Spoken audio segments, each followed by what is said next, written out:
গল্প আমায় রেখো প্রিয় শহরে। লেখনীতে নূরজাহান আক্তার আলো। সূচনা পর্ব।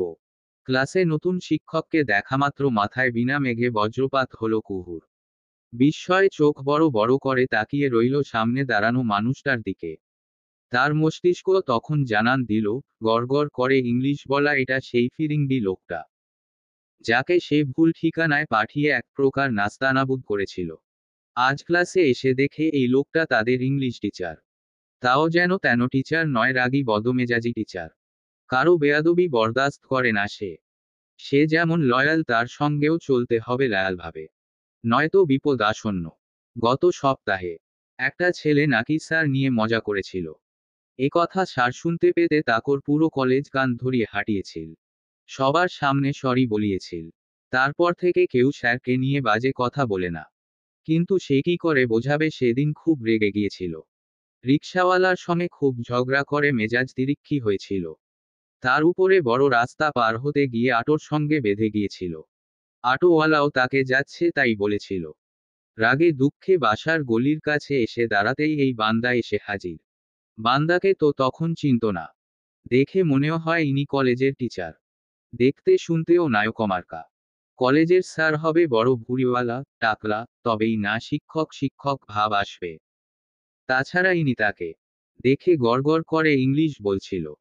যার আগা মাথা কিছুই বুঝি না সে। বড়লোকের বখাটে ছেলেরাও ইংলিশ বলে। মদ খেয়ে টাল হয়ে পাগলামি করে। মুভিতে তো তাই দেখেছিল। কিন্তু এই ভদ্রলোকের ইংলিশ না বুঝলেও ভাবভঙ্গিতে এটা বুঝছিল তিনি একটা ঠিকানা জানতে চাচ্ছে। এমন প্যাচ লাগানো অলিগলিতে অনেকক্ষণ ধরেই ঘুরছে। কিন্তু যাকে খুঁজছে তার নাম বললেও চিনতে পারছে না। তাছাড়া এই রাস্তায় মানুষের আনাগোনা খুব কম, যাকে ডেকে একটু সাহায্য চাইবে। অবশেষে তাকে পেল, সে যেন সাহায্য করে। লোকটি দেখতে খাঁটি বাঙালি, অথচ ইংলিশ বলায় তার রাগ হলো। বিরক্তিতে মুখ কুঁচকে নিল। লোকটার আপাদমস্তক পরখ করে মনে হলো লোক নয়, উনাকে যুবক সম্বোধন করা উচিত। কারণ যুবকটি দারুণ স্মার্ট। কিন্তু সমস্যা হলো কেন জানি তাকে হাসি হাসি মুখে কথা বলতে দেখে তার দুষ্টু বুদ্ধি উদয় হলো। আর এটা বাংলাদেশ। এখানে অকারণে ইংলিশ বললে মনে করা হয় ইংলিশ জানে বলে ভাব নিচ্ছে। তারও তখন এটাই মনে হচ্ছিল। এজন্য ভুল ঠিকানা দেখিয়ে ভুল বাসায় পাঠিয়েছিল। তখনও সেভাবে নিয়ে এভাবে গ্যারাকলে পড়তে হবে। তাছাড়া এই লোকটার কথা ভুলেই গিয়েছিল। তাহলে হঠাৎ ভোজবাজির মতো এ লোক উদয় হলো কোথা থেকে? তাও আবার তার ডিপার্টমেন্টের ইংলিশ টিচার হয়। একে বুঝি বলে ফাটা কপাল। নয়তো পৃথিবীতে এত মানুষ থাকতে যত আকাম কুকাম সেই বা করে কেন? পরে তাকেই বা ফাঁসতে হয় কেন? আজ 15 দিন পর খুশিতে নাচতে নাচতে কলেজে এসে শুনল, রাকিব স্যারের পরিবর্তে একজন স্যার এসেছে। তিনি তাদের ইংলিশ ক্লাস নিচ্ছে। স্যার বাঙালি, বিদেশে থাকতেন। দীর্ঘদিন সেখানে থেকে স্টাডি কমপ্লিট করেছে। দেখতে পুরো আগুন। কলেজে যখন আসে মনে হয় হিরো এন্ট্রি নিচ্ছে। কি যেন একটা আছে তার মধ্যে। তার হাঁটাচলা, স্মার্টনেস, কথা বলার ভঙ্গিমা, পোশাকের ধরন, ভ্রুজোড়া কুঁচকে তাকানোয় যেন আভিজাত্য ঝরে পড়ে। ড্রেস সেন্স চমৎকার। ও উনার নাম রিদওয়ান চৌধুরী। ডাকনাম রিদ। বাসার মানুষ ব্যতীত রিদ নামে ডাকার পারমিশন কারণেই। গত সপ্তাহে ইংলিশ টিচার পদে জয়েন্ট করেছে। এসেই কলেজের রুলসগুলো পরিবর্তন করে ফেলছে। ভীষণ কড়া তিনি। কলেজে এতদিন যাতা অবস্থা থাকলেও এখন আর নেই, আশ্চর্যজনক কথা হচ্ছে, স্যার চমৎকার করে হাসে। হাসির সময় সীমা কয়েক সেকেন্ডের। এই কয়েক সেকেন্ডেই দিল ঘায়েল করার জন্য যথেষ্ট। ফুটোপুটি গ্যাং অর্থাৎ কুহুর ফ্রেন্ডদের থেকে এসব শুনেও কুহু গুরুত্ব দেয়নি। নিকিতা, মোনালি, চন্দ্রার কাছে একটু সুন্দর ছেলে মানেই আগুন মনে হয়। তাদের মাত্রাতিরিক্ত প্রশংসার প্রমাণও সে পেয়েছে অহরহ। তাই ব্যাপারটা তেমন আমলে না নিয়ে ক্লাসে এসে বসেছে। গল্প করছে আর ভাজা বাদাম খাচ্ছে। কড়া করে ভাজা বাদাম খেতেও খুবই মজা। তখন তাদের আড্ডা চলছে পুরো দমে। হঠাৎই স্যার আসছে রব শুনে দ্রুত যে যার বেঞ্চে গিয়ে বসল। স্যার ক্লাসে প্রবেশ করতেই সকলে দাঁড়ালো। সেও দাঁড়িয়েছে। নতুন স্যার কেমন দেখবে বলে উকি মারতেই তার মাথায় আকাশ ভেঙে পড়ে। সেও চট করে নিজেকে আড়াল করে ফেলে। দাঁত দিয়ে নখ কাটতে কাটতে থাকে। এই কোন মুসিবতে পড়ল। স্যার যদি চিনে ফেলে, পানিশমেন্ট দেবে কনফার্ম। ইস, কিছুক্ষণের জন্য স্যারের স্মৃতি হারিয়ে গেলে বড্ড উপকার হতো। কিন্তু এটা তো সম্ভব নয়। এই রুমটাতে পেছনে দরজা নেই, নয়তো এতক্ষণে দৌড়ে পালাত। স্যার রোল কল করলেন। নিকিতা, কুহু আর চন্দ্র এক বেঞ্চে বসেছে। কুহুর তার বিপদের কথা তাদের জানিয়ে দিয়েছে। এখন তিনজন বসে চিন্তা করছে।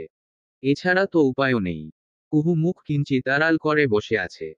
ঘাড় ব্যথা করছে, ঘাড় কুঁজো হয়ে বসে থাকতে থাকতে। কিন্তু এভাবে কতক্ষণ বসে থাকবে।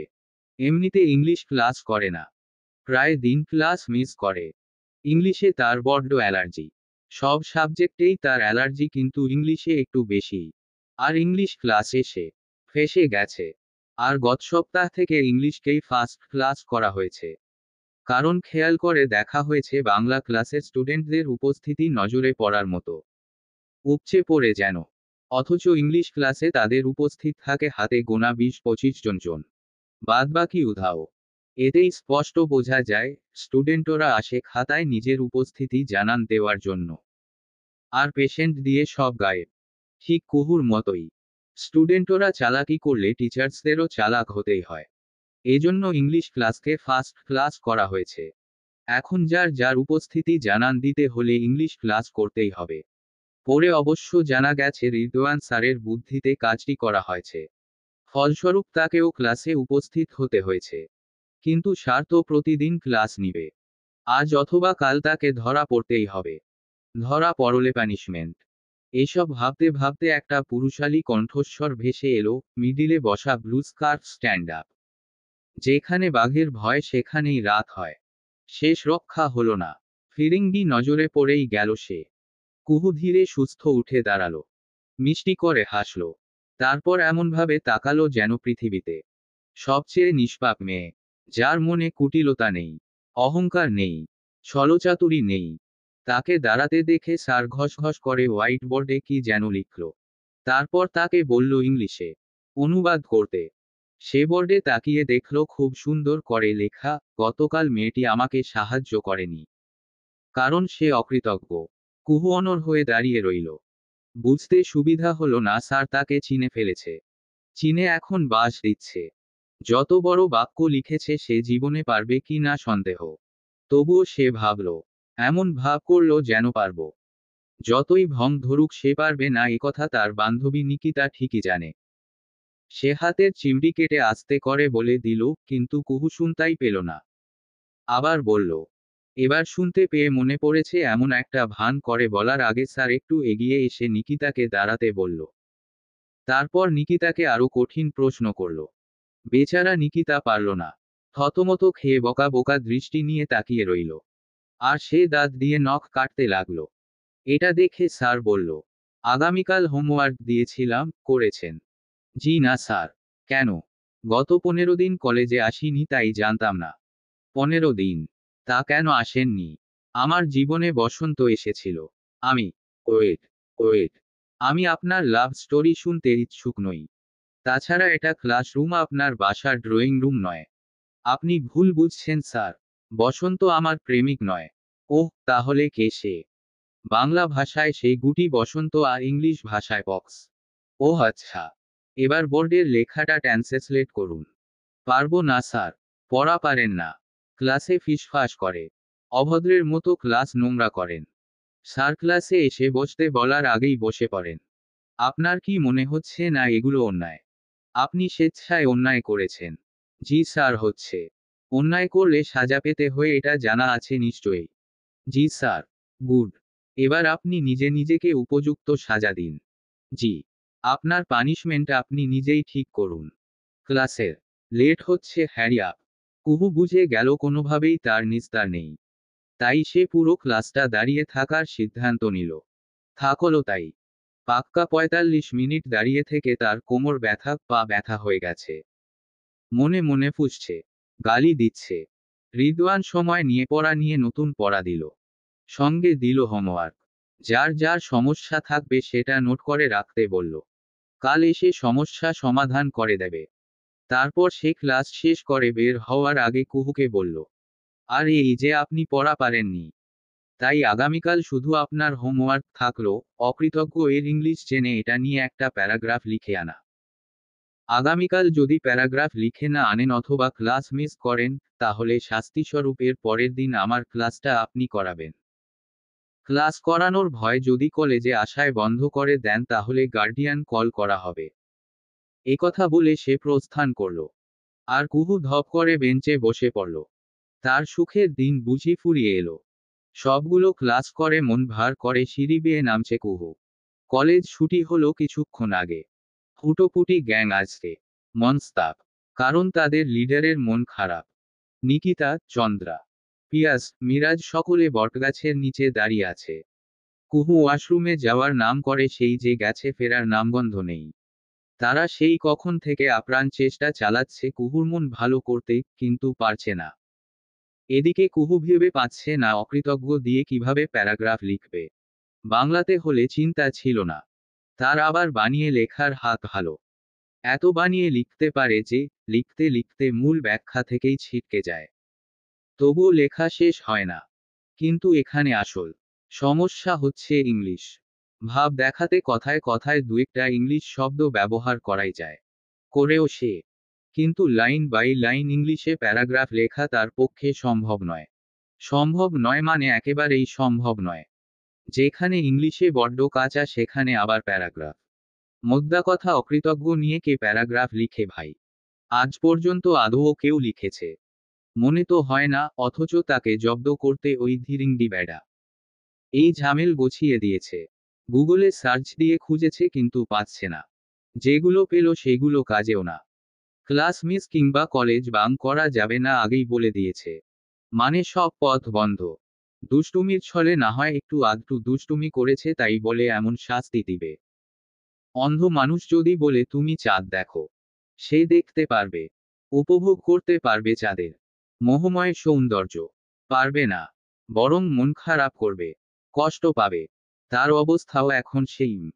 তার মতো গবেট মার্কা ছাত্রীকে দিয়েছে প্যারাগ্রাফ দিয়েছে, তাও আনুকমন একটা বিষয়ে। এখন এই বিপদ থেকে কিভাবে রক্ষা পাবে? বাবাও নেই, ভাইয়া জীবনেও হেল্প করবে না। আম্মুকে বলা মানেই হাজারটা ভাষণ শোনা। সময়টাও বড্ড খারাপ যাচ্ছে তার।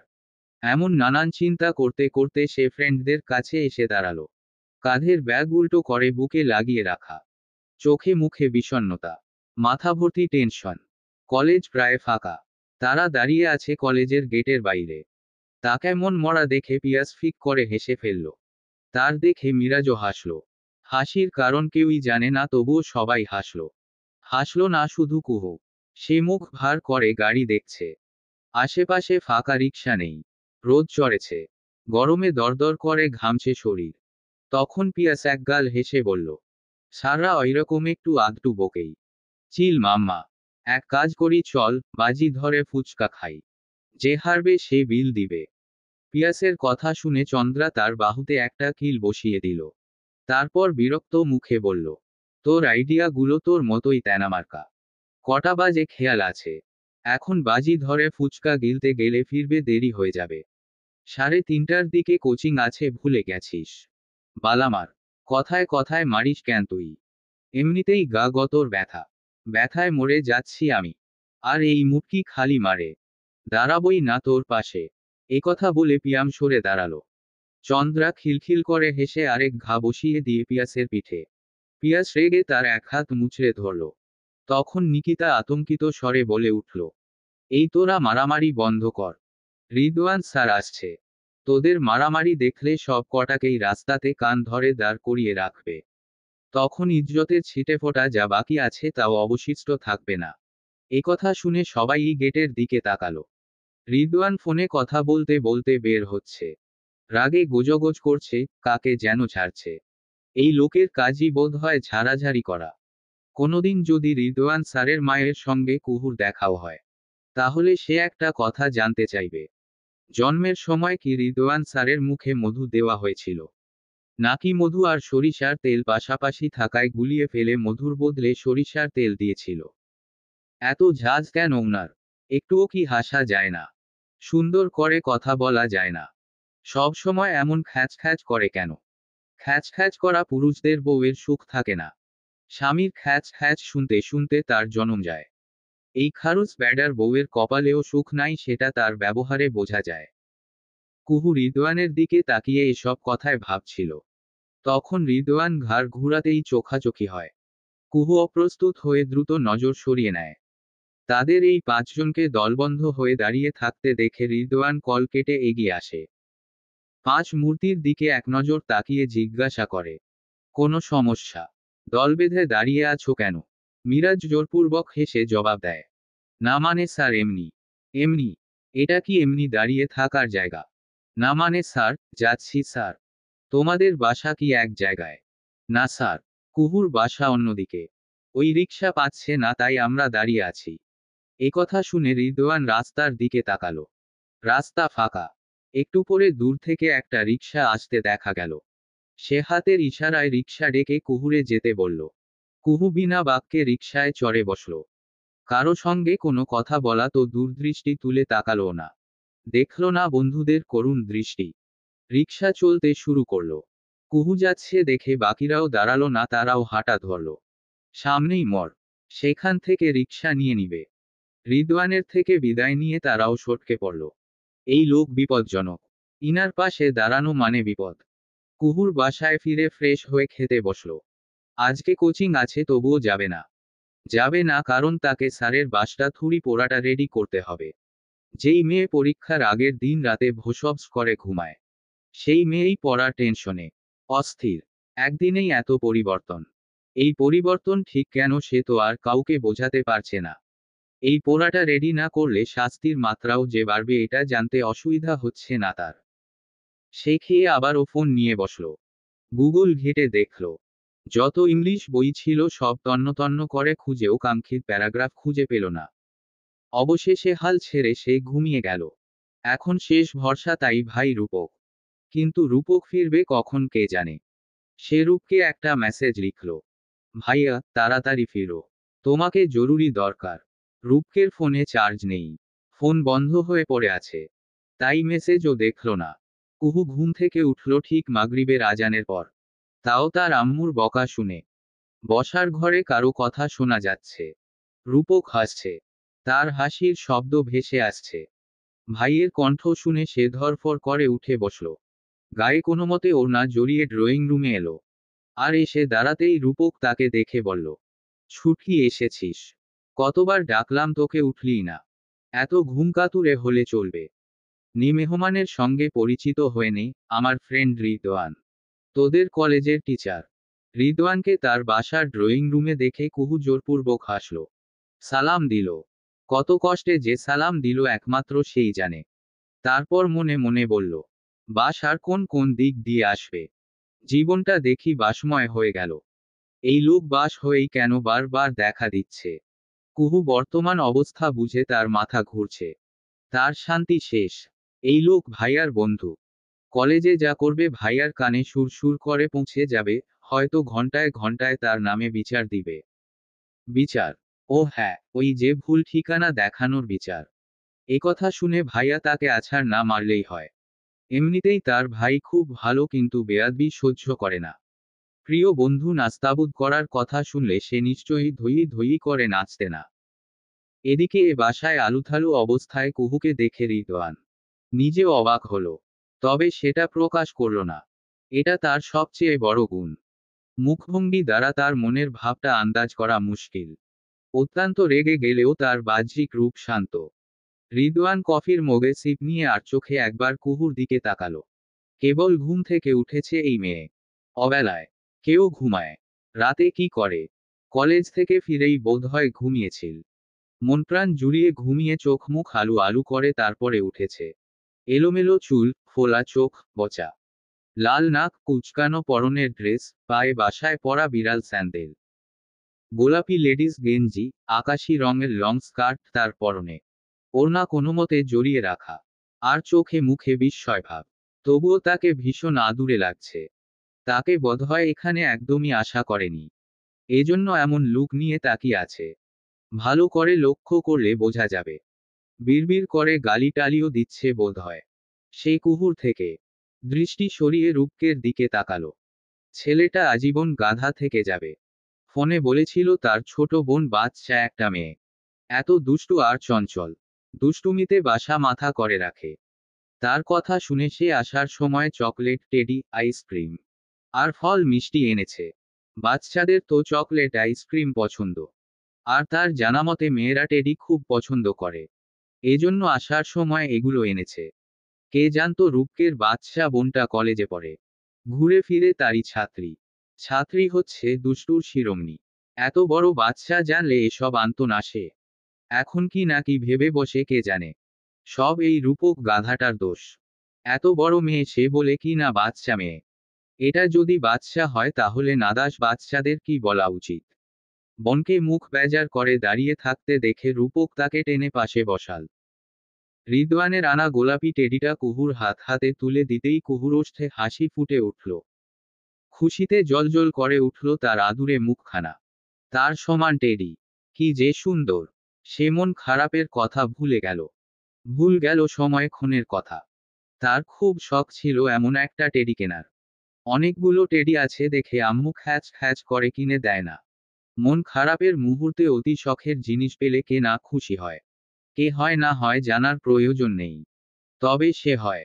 এখন যেমন ভীষণ খুশি সে। খুশির চোটে টেডি বুকের সঙ্গে ঝাপটে ধরে টেডির মুখে 2-3 চুমু দিল। তার কাণ্ড দেখে রূপক হো হো করে হাসছে, আর রিদওয়ান ভ্রুজোড়া কুঁচকে তাকিয়ে আছে। মেয়েটা পাগল নাকি, এমন করছে কেন? টেডি পেলে কেউ এত খুশি হয়? এত বড় মেয়ে অথচ হাবভাব বাচ্চাদের মতো।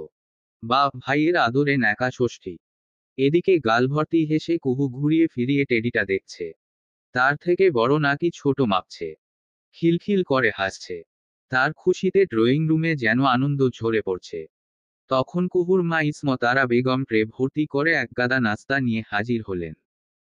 রিদওয়ান উঠে দাঁড়িয়ে উনাকে সালাম দিল, কুশল বিনিময় করল।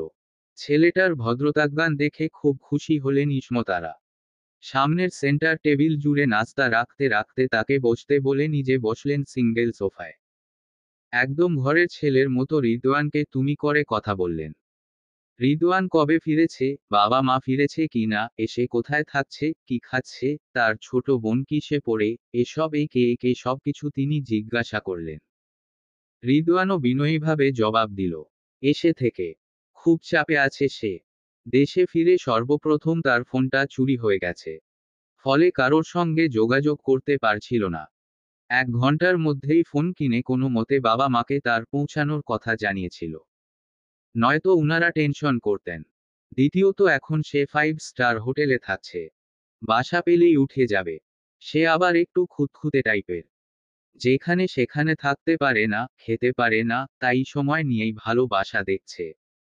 আজও একটা দেখেছে, পছন্দ হয়নি। পরিবেশ ভালো না, না বলে আশায় অনেকে জানে না তার দেশে ফেরার কথা। ফোন হারিয়ে সে কারো সঙ্গেই যোগাযোগ করতে পারেনি। তবে রূপকের এলাকার নামটা মনে রেখে খুঁজতে এসেছিল। অনেকদিন পর দেশে ফেরার কারণে গলি ভুলে গিয়েছিল। সব গলি একরকম লাগছিল, নাম বললেও চিনতে পারছিল না। তখন একটা মেয়ে সেই রাস্তা দিয়ে হেঁটে আসছিল। কাঁধে ব্যাগ দেখে আর পোশাক দেখে ভদ্র সভ্য মনে হয়েছিল। এত খোঁজাখুঁজির পর নিজে বিরক্ত চেপে মেয়েটার থেকে ঠিকানা জানতে চেয়েছিল। সে দীর্ঘদিন বিদেশ থেকে ভুলে বসেছিল এখানে ইংলিশ বলাটা। অনেকে ভাব মনে করে, জ্ঞান গরিমার অহংকার ভাবে। এটা বিদেশে হয় না, বরং সেখানে কেউ কিছু জানতে চাইলে তারা সুন্দরভাবে পথ চিনিয়ে দেয়, নতুবা সরি জানিয়ে বলে চেনে না। অথচ বাংলাদেশিরা চীনেও ভুল ঠিকানায় পাঠিয়ে দেয়, যেটা এক প্রকার বেয়াদবি। আর বেয়াদবি বাঙালিদের রন্ধে রন্ধে প্রবাহিত। তারপর আর কি ঘুরে ঘুরে ঠিকানা খুঁজে না পেয়ে হোটেলে ফিরে গিয়েছিল। 2 দিন পরে রাকিবের সঙ্গে যোগাযোগ হয়েছিল। রাকিবের অসুস্থতার কারণে তাকেই গেস্ট টিচার হিসেবে কলেজে জয়েন্ট করতে হলো। রেগুলার ক্লাস করাচ্ছে। পূর্বের অভিজ্ঞতা না থাকলেও খারাপ লাগছে না। এরপর ফেসবুক লগ ইন করে অন্য বন্ধুদের থেকে নাম্বার কানেক্ট করে আজ রূপকের সঙ্গে যোগাযোগ করতে সক্ষম হয়েছে। ফলস্বরূপ রূপকের জোড়াজুড়িতেই এখন এখানে। এসব কথা শুনে ইসমতারা বেগম খুব কষ্ট পেলেন, রাগও হলো। উনি রুষ্ট কণ্ঠে বললেন, যার থেকে সাহায্য চাইছিলে সে ভারী বেয়াদব মেয়ে তো। একটা ছেলে ঠিকানা জানতে চাইল আর সে ভুল ঠিকানা দেখিয়ে দিল। এমন কেমন কথা? কে সে? চিনতে পারবে তাকে? আমাদের বাসার আশেপাশের কেউ? বাবা মা এমন পাগল ছাগল মেয়েকে রাস্তায় ছেড়ে দেয় কোন বিবেকে? যদি ফাজলামির ছলেও করে থাকে, কেন করবে? অচেনা অজানা একটা ছেলের সঙ্গে ফাজলামি বা কেন করবে? শোনো বাবা, এরপর যেদিনই মেয়েটার সঙ্গে তোমার দেখা হবে, সেদিনই সেই মুহূর্তে মেয়েটার গালে একটা চটকানা দিয়ে আসবা। রাস্তায় কেউ কিছু বললেই তখনই আমাকে কল করবে, আমি তাকে দেখে নিব। ইসমতারার কথা শুনে রিদওয়ান সুবোধ বালকের ন্যায় মাথা নাড়াল। কথাখানা তারও পছন্দ হয়েছে। দিনকে দিন দেশটা বেয়াদবে ভরে যাচ্ছে। এদের শায়েস্তা না করলে এরা সোজা হবে না। এদিকে কুহু টেডি জড়িয়ে ধরে তার মায়ের দিকে একবার তাকাচ্ছে তো একবার সামনে বসা মানুষটার দিকে তাকাচ্ছে। মাইনকার চিপা বোধ হয় একেই বলে। তাকে কথা শোনানো হচ্ছে আর সে ভদ্র বালিকার মতো বসে বসে গিলছে। আর একটা মানুষ কতটা হারে বজ্জাত হলে এহেন কাজ করতে পারে? সে সামনে বসে আছে অথচ তাকে বকা খাওয়াচ্ছে। আর তার মা আর ভাই না জেনে বুঝে তাতে সায় দিচ্ছে। হায়রে সোনা বাঁধানো কপাল! একটা ভুল না হয় করে ফেলেছে তাই বলে বারংবার আলাদা আলাদা শাস্তি বরাদ্দ করতে হবে? ছোট মানুষ ভেবে কি মাফ করে দেওয়া যায় না? রূপক সোফায় হেলান দিয়ে বসে কাবাব খেতে খেতে ঘটনা শুনল। তারপর বলল, মাম্মা তুমি দিনকে দিন যেই হ্যান্ডসাম হইছ। পুরাই হট। মেয়েটা এক পলকেই তোমাকে বোধহয় পছন্দ করে নিজের বাসার ঠিকানা দিয়েছিল। তুমি ইঙ্গিত বুঝতে পারো নাই? হা হা হা। চুপ করো ভাইয়া। তোমার বন্ধু এতটাও সুন্দর না যে যেই দেখবে সেই পাগল হয়ে যাবে। সামান্য একটা ঘটনা, অথচ এত রসিয়ে রসিয়ে আলোচনার কি আছে? হ্যাঁ, কি আশ্চর্য বনু, তুই রেগে যাচ্ছিস কেন? রিল্যাক্স। নে পানি খা। খাবো না পানি? সরাও। রিল্যাক্স থাকতে দিলে তো রিল্যাক্স থাকবো, কিন্তু দিচ্ছা কই? আর আমি রেগে যাচ্ছি না, আমি নিজে একটা মেয়ে হয়ে অন্য মেয়ের নামের বদনাম শুনতে পারছি না। এমনও হতে পারে যেই ঠিকানায় তোমার বন্ধুকে পাঠানো হয়েছিল সেই বাসার ছেলের নামও রূপক। বলো হতে পারে না? এমন করার পেছনেও একটা কারণ আছে হয়তো। এতক্ষণ রিদওয়ান চুপ করে সবার কথা শুনছিল। এবার সে হাতে থাকা কফির মগটা সেন্টার টেবিলের উপর রেখে মুখ খুলল। কারণ হচ্ছে মেয়েটা ইংলিশ পারে না, বোঝেও না। কেউ তার সঙ্গে ইংলিশে কথা বললে রেগে যায়। আর রাগ থেকে কাজটা করেছিল। আমি 100% শিওর। একথা শুনে কুহু আর কথা বাড়াল না। বিরক্ত চোখে তাকিয়ে গটগট করে হেঁটে উঠে গেল। ওর ব্যবহারে রূপক আর তার মা অবাক হলো। মেয়েটা রেগে গেল কেন? কি এমন রাগের কথা বলছিল তারা? মেয়ের এমন ব্যবহারে কিছু মনে করতে বারণ করলেন ইসমতারা বেগম। তারপর নিজেরাই গল্পে মজে গেলেন। কুহু আর রুম থেকেই বের হলো না। রাগের তার শরীর কিরমির করছে। তার মন চাচ্ছে ভদ্রবেশী এই লোকটার শার্টের ভেতরে লাল পিঁপড়া ছেড়ে দিতে, নতুবা মৌমাছির চাকে ঢিল ছুঁড়ে তাকে সেখানেই বসিয়ে রাখতে। তাহলে ব্যাটা মজা বুঝত। আন্দাজ করত কেউ ইট মারলে পাটকেল খাওয়ার জন্য প্রস্তুত থাকতে হয়। আর এত সেজে গুজে এসেছে কেন? বন্ধুর বাসায় এত সেজেগুজে আসতে হয়? কালো শার্টের সঙ্গে কালো জিন্স পরে হিরো সেজেছে। হিরো? কেন রে, হিরো সাজতেন হবে কেন? কই সে বান্ধবীর বাসায় গেলে তো সাজে না। কোনোমতে চুল আছড়ে বেরিয়ে পড়ে। আর ছেলে হয়ে এত কিসের সাজগোছ? সাজগোজ শুধু মেয়েদের জন্য। আর সে খেয়াল করেছে তার থেকেও রিদওয়ানের ফেস চকচক করে। হাত পায়ের নখও বোধহয় নেইল কাটার দিয়ে যত্ন সহকারে কাটে। ছেলে হয়ে তার হাত পায়ের নখ এত সুন্দর হবে কেন? কেন হবে? বোঝা। ব্যাডা খারুস হাসতে জানে না। আবার বলে কি না সে নাকি ইংলিশ পারে না। পারে না, পারে না। সবাইকে ইংলিশ পারতে হবে এর কোনো মানে আছে? ইংলিশ? ওহো, তার প্যারাগ্রাফের কথা তো মনেই নেই। এক কাজ করলে কেমন হয়?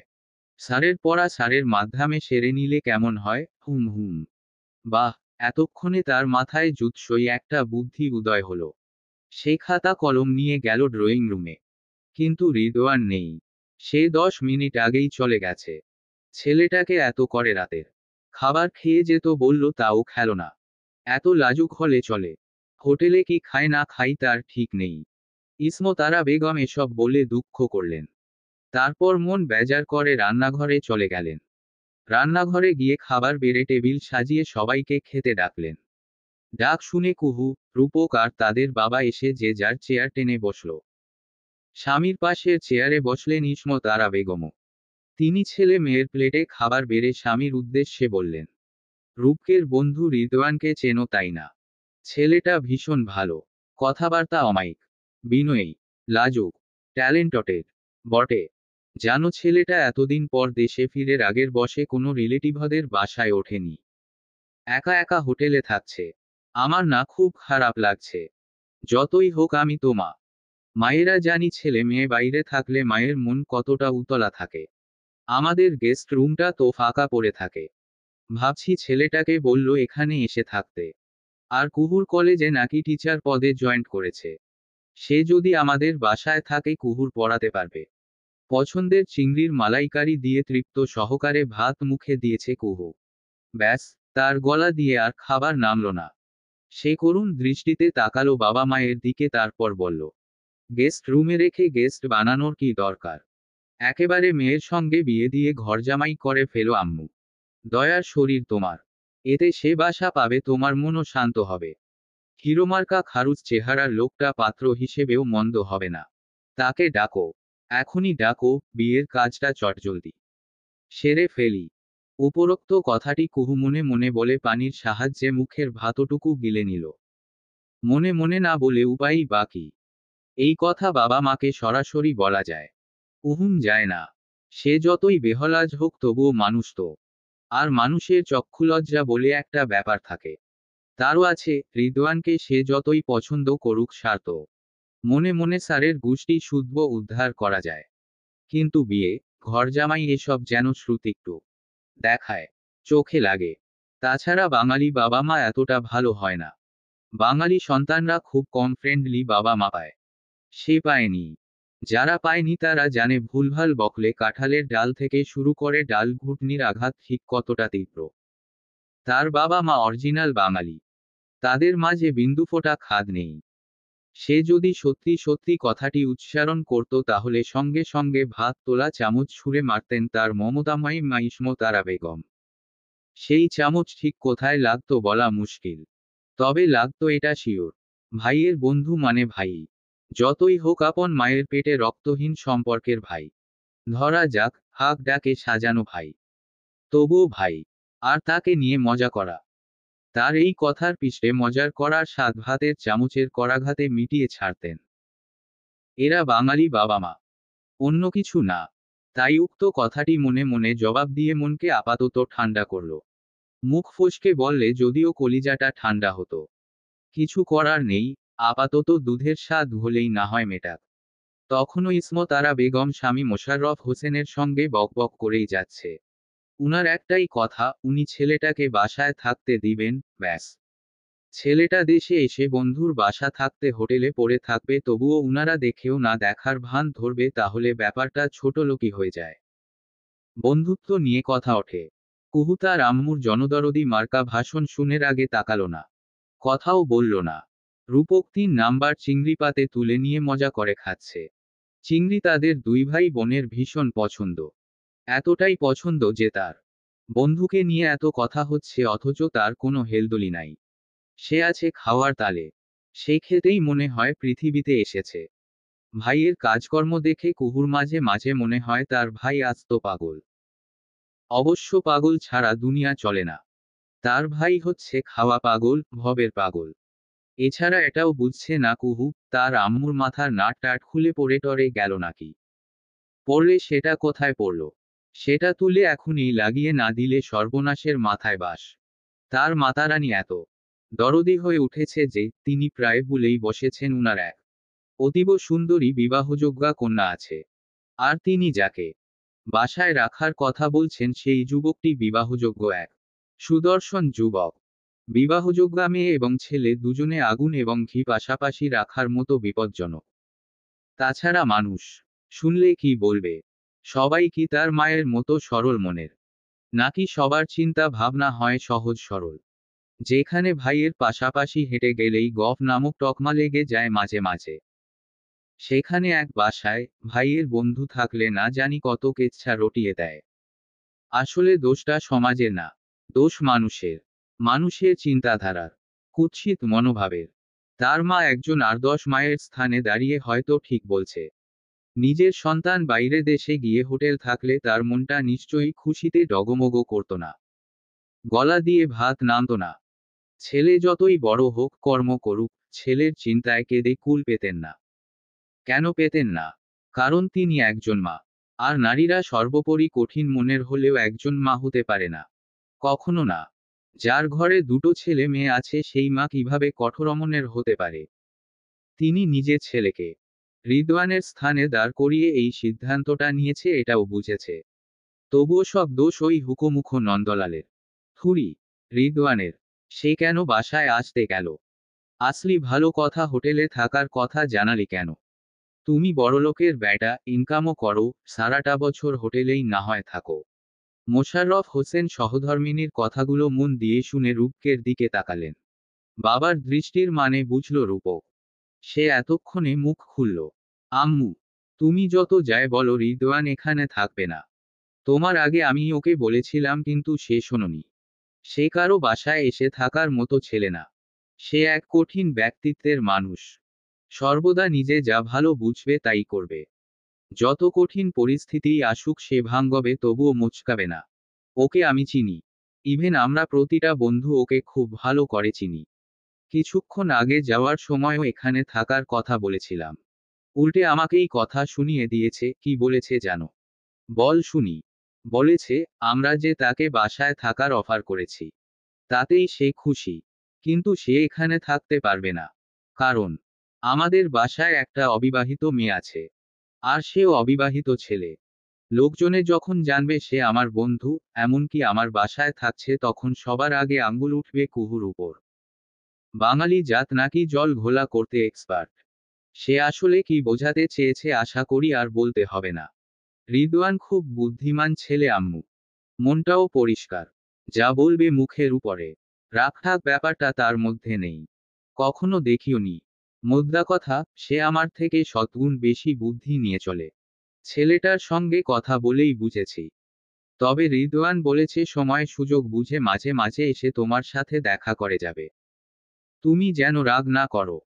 এ কথাটা শুনে ইসমত আরা বেগমের হাসি চওড়া হলো। উনি গালভর্তি করে হাসলেন। তবে জবাবে কিছু বললেন না। মৃদু হাসতে হাসতে খাওয়াতে মন দিলেন। উনার সবচেয়ে বড়গুণ, উনি মানুষ চিনতে পারে। কথার ধরন, চোখের ভাষা পড়তে পারেন। এইদিকে কুহু হতবাক। রিদওয়ান এভাবে ভেবেছে, বুঝিয়ে বলেছে দেখে সত্যিই সে অবাক। অন্য কোনো ছেলে হলে অফারটা হাতছাড়া করত না। ছেলেটা অল্প অল্প ভালো আছে বোঝা যাচ্ছে। কিন্তু সার হিসেবে খুবই খারাপ, খুবই খারাপ। এসব ভাবতে ভাবতে হঠাৎ তার মনে হলে, আসলে সে কেন রিদওয়ানকে দেখতে পারছে না। দোষটা তো নিজে করেছে। সেই তাকে ভুল ঠিকানা দেখেছি। অহেতুক অচেনা গলিতে ঘুরিয়েছে। নিজে দোষ করে নিজেই রাগ দেখাচ্ছে, এ কেমন কথাবার্তা? না, এটা ঠিক হচ্ছে না। সে খুব চঞ্চল হতে পারে। ইংলিশে কাঁচা হতে পারে। সব পরীক্ষায় ফেল করতে পারে, কিন্তু মনের মধ্যে অহংকার পুষে রাখে না। রাগ করে থাকতে পারে না। ভাইয়া যখন এত ভালো ভালো কথা বলল এবারের মতো তাকে মাফ করাই যায়। এসব ভেবে সে মনের রাগ টাগ দূরে ছুড়ে দিল। তৃপ্তি সহকারে খাবার খেল। গল্প করল, নিজে হাসল, সবাইকে হাসাল। তারপর টেডি জড়িয়ে ধরে শুয়ে পড়ল। তখন তার স্মরণ হলো, এত সুন্দর একটা গিফটের জন্য তাকে থ্যাঙ্কস দেওয়া হয়নি। ছি, ছি, মনেই ছিল না। কালকেই কলেজে গিয়ে টাটকা টাটকা থ্যাঙ্কস দিয়ে দিবে। এসব ভাবতে ভাবতে সে নিশ্চিন্তে ঘুমের দেশে পাড়ি জমাল। তখন বুকের সঙ্গে লেপ্টে রেখেছে রিদওয়ানের দেওয়া নতুন টেডি। পছন্দ জিনিসগুলোকে সে এভাবেই আগলে রাখে। পরের দিন সকালবেলা থাই গ্লাসে সেই তখন থেকে ঠক ঠক শব্দ হচ্ছে। সেই বুঝছে কারা এসেছে, তবুও অলসতায় জোকে ধরেছে সর্বশরীর। উঠতেই ইচ্ছে করছে না। প্রায় আধা ঘন্টা ধরে এপাশ ওপাশ করছে সে। একটা সময় ঠক ঠক শব্দ বন্ধ হয়ে গেল। বন্ধ হওয়া মাত্রই সে ধরফরিয়ে উঠে বসল। চটজলদি উঠে দৌড়ে গেল বেকুনিতে। যা, আজ সে চলেই গেছে। যাওয়াটাই স্বাভাবিক।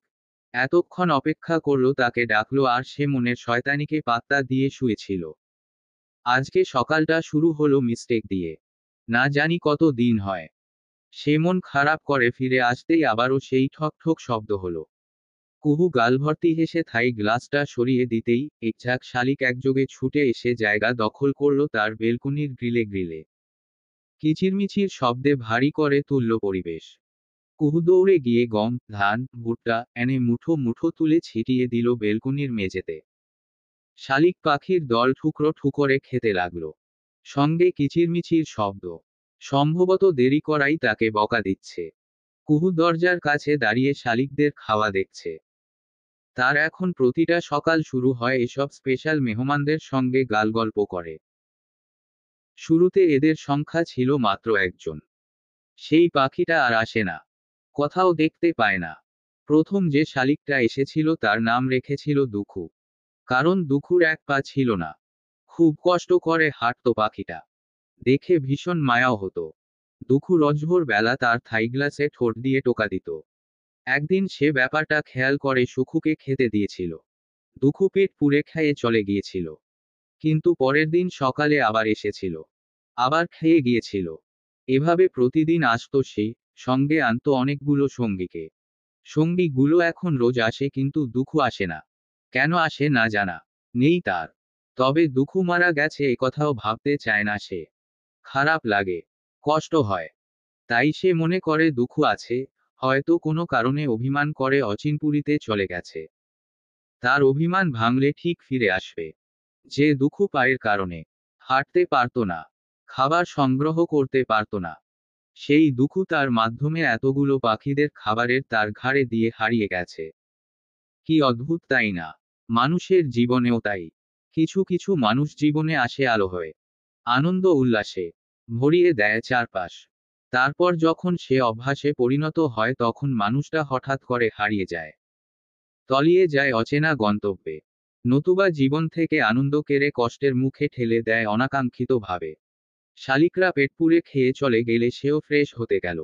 এখন বাজে 7টা 4। ক্লাস শুরু হবে 8:30 থেকে। কুহু একেবারে রেডি হয়ে ব্যাগ কাঁধে নিয়ে নিচে নামলো। ধীরে সুস্থে নাস্তা সারল। রোজ তার বাবাই অফিসে যাওয়ার সময় তাকে কলেজের গেটে নামিয়ে দিবে।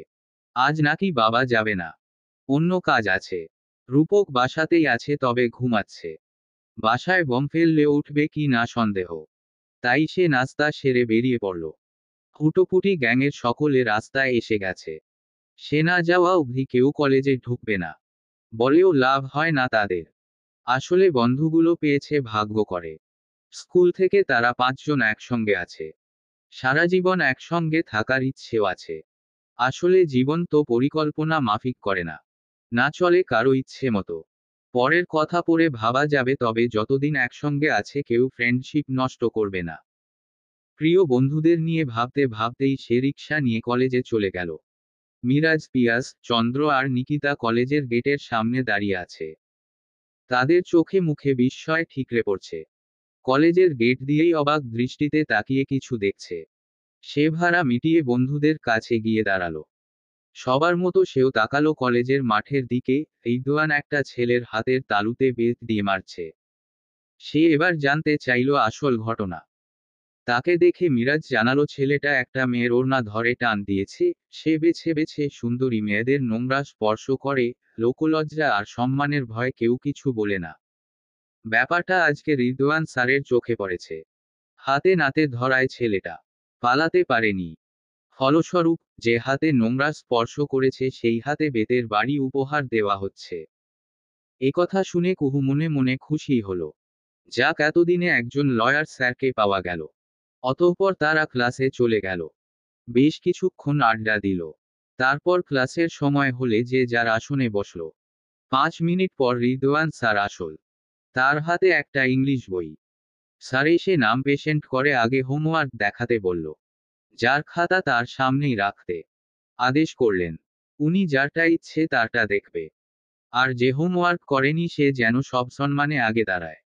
উনি যদি দেখে হোমওয়ার্ক না করা সত্ত্বেও কেউ বসে আছে আর উনার নজরে পড়েছে, তাহলে কপালে দুঃখ আছে।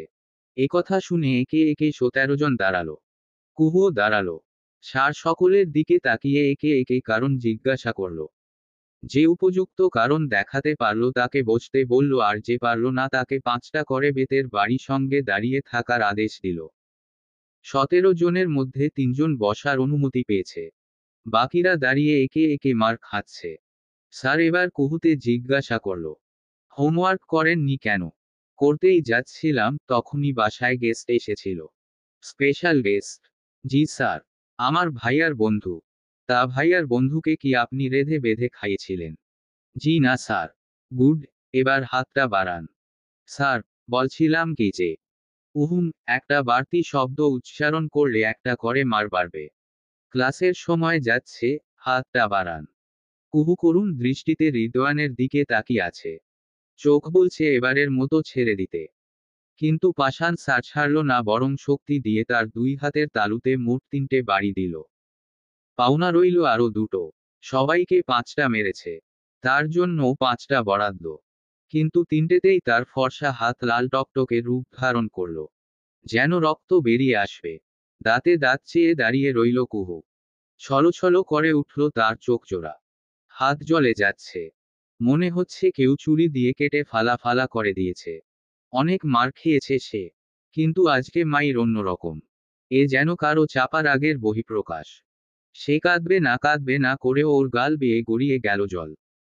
ফুপিয়ে উঠল। মোট 5টা মার বুঝিয়ে দিয়ে স্যার পড়ানো শুরু করল। ওয়ার্নিং দিল, সবার দৃষ্টি যেন বইতেই থাকে। কোনো গুজুর ফুসুর ফুসুর করলে কান ধরিয়ে দাঁড় করিয়ে রাখবে। আর ক্লাস করতে ইচ্ছে না হলে বেরিয়ে যেতেও পারে। গরুগম্ভীর কণ্ঠে বলা কথাগুলো শুনে পুরো ক্লাস নীরব। সকলে দৃষ্টি বইয়ের দিকে। কুহু বাকি 14 জনের মতো দাঁড়িয়ে আছে। নীরবে তার অশ্রু গড়িয়ে যাচ্ছে। 2 হাতই ব্যথায় টনটন করছে। নিকিতা তার হাতটা আড়াল করে টিস্যু ভিজিয়ে চেপে ধরে আছে। কিছু বলারও সাহস পাচ্ছে না। অদূরে বসা পিয়াসরা, তারা বইয়ের দিকে তাকিয়ে মনে মনে ফুঁসছে। গালি ছুড়ছে নিষ্ঠুর স্যারটাকে।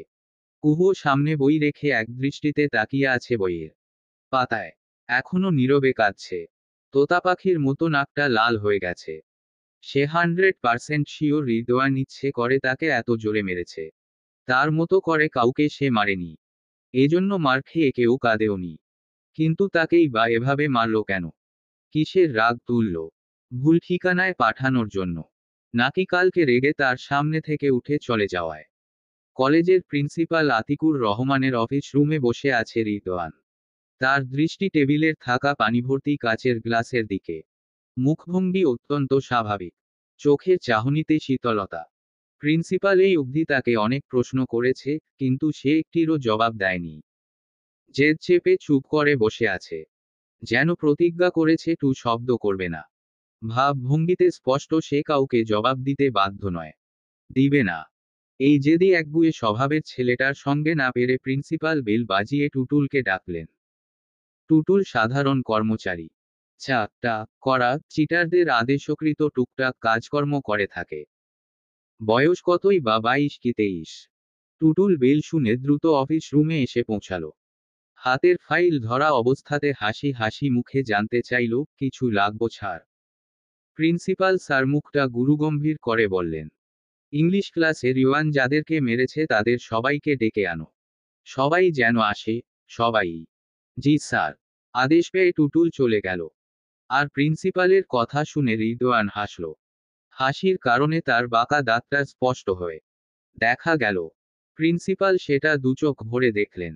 মন ভরে দোয়া করলেন। তিনি মাঝে মাঝে ভেবে পান না, রিদওয়ানের দাঁতের কারণে হাসিটা এত সুন্দর, নাকি হাসির কারণে তার দাঁতটা এতটা সুন্দর দেখায়, কোনটা? তবে যেটাই হোক, উনি চান ছেলেটা সব সময় হাসুক, সুখ স্বাচ্ছন্দ্যে থাকুন, কখনো কোনো কষ্টের ছোঁয়া না পাক।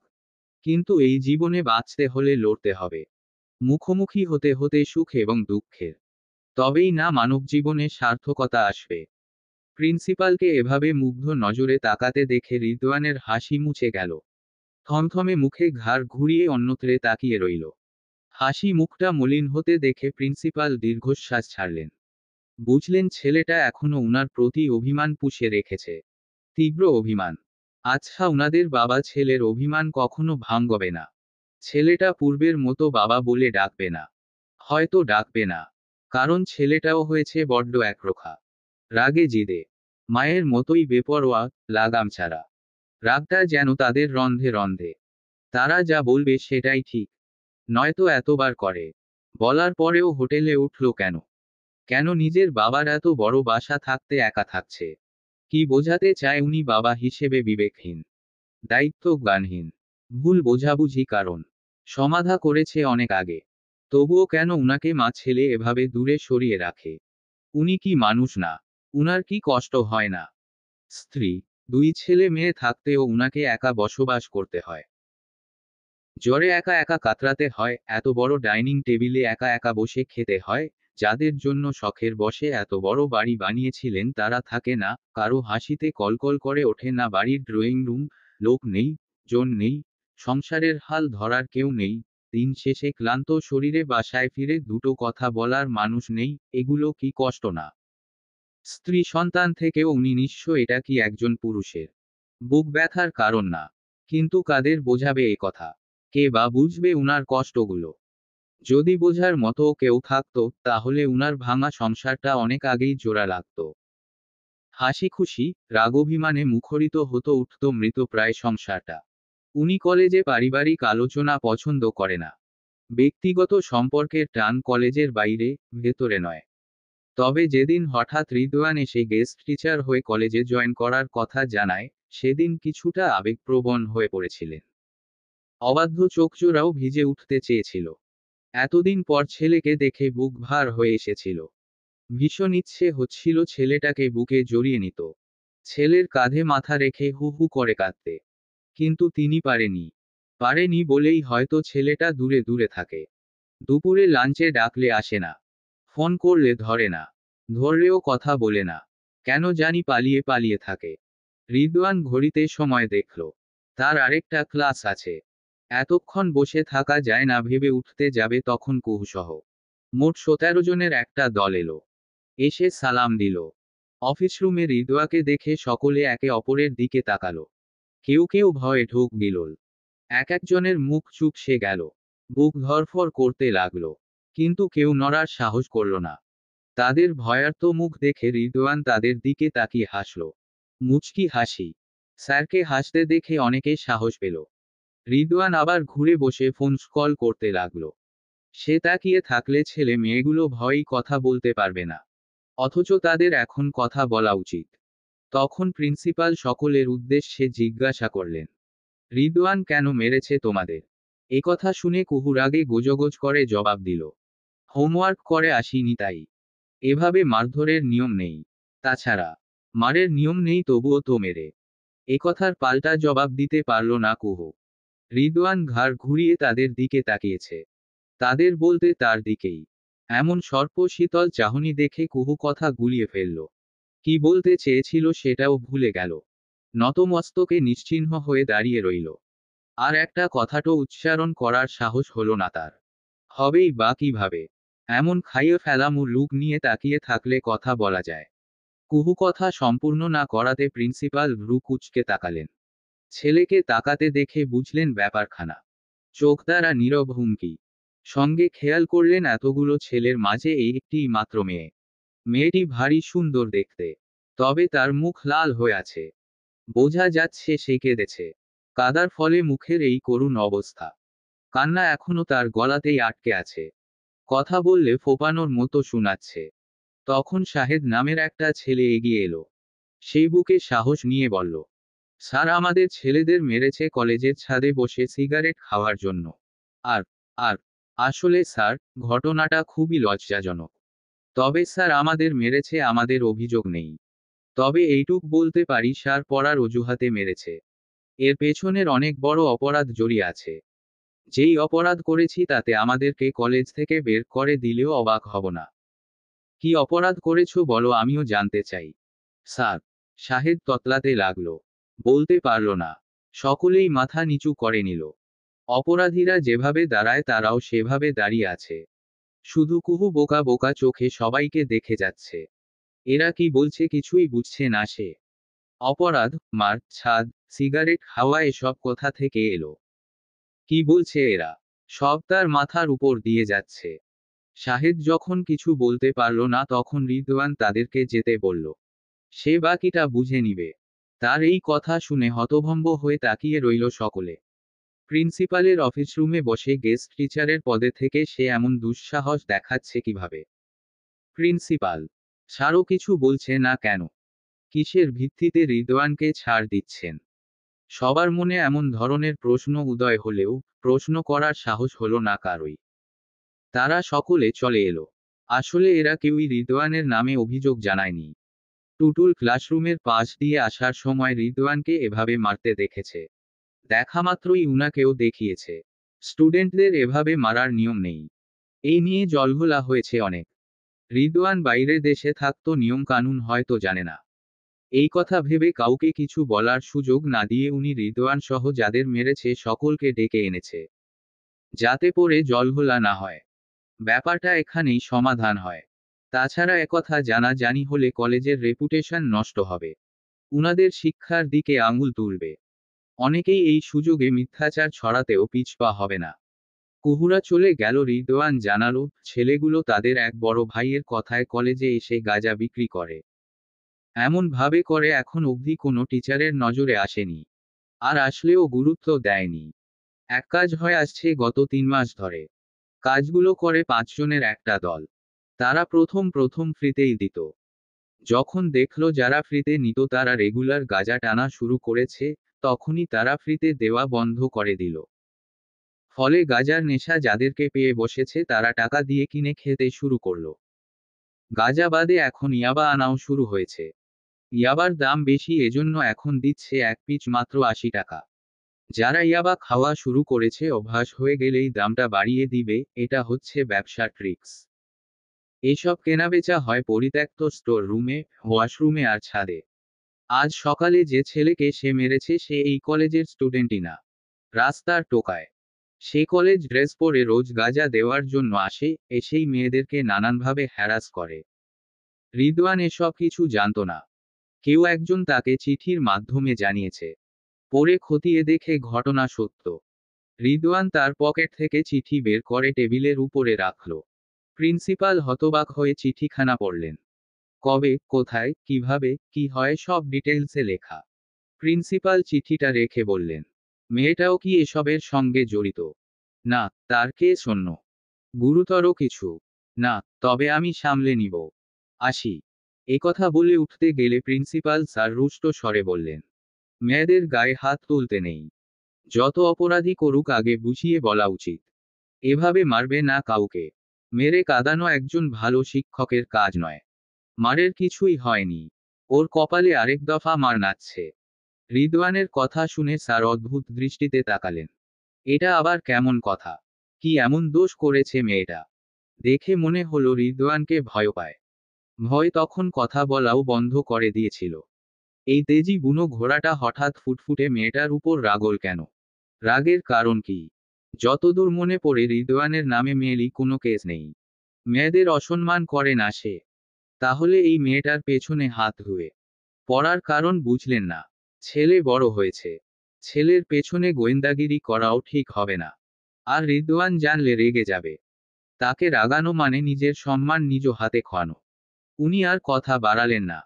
তবে মনে মনে ঠিক করলেন মেয়েটাকে নজরে নজরে রাখবে। রিদওয়ান উনার দৃষ্টি পরোয়া করে ততক্ষণে বেরিয়ে গেছে। এ ব্যাপারে কথা বলতে ইচ্ছুক নয় সে। স্যার বেল বাজিয়ে টুটুলকে ডাকলেন। বুঝিয়ে দিলেন তার বর্তমান কাজ। টুটুল কলেজের কর্মচারী ছাড়াও উনার একজন বিশ্বস্ত লোক। টুটুল উনার বাসাতেও কাজ করে। বাজার সদাই করে। এমনিতেই ছেলেটা ভীষণ ভালো। বুদ্ধিমানও বটে। এখন দেখা যাক সে গোয়েন্দাগিরি করে চাঞ্চল্য কোনো খবর আনতে পারে কিনা। কিংবা তার বুদ্ধির জোর কতটুকু। অফিস রুম থেকে বেরিয়ে কুহু আর কলেজে থাকেনি। সে কাঁদতে কাঁদতে বাসায় চলে গেছে। পণ করেছে আগামী 1 সপ্তাহে কলেজে আসবে না। এমন বেয়াদব স্যারের সামনেই যাবে না। যে সাধারণ ভুল মাফ করতে পারে না, সে আবার কিসের স্যার?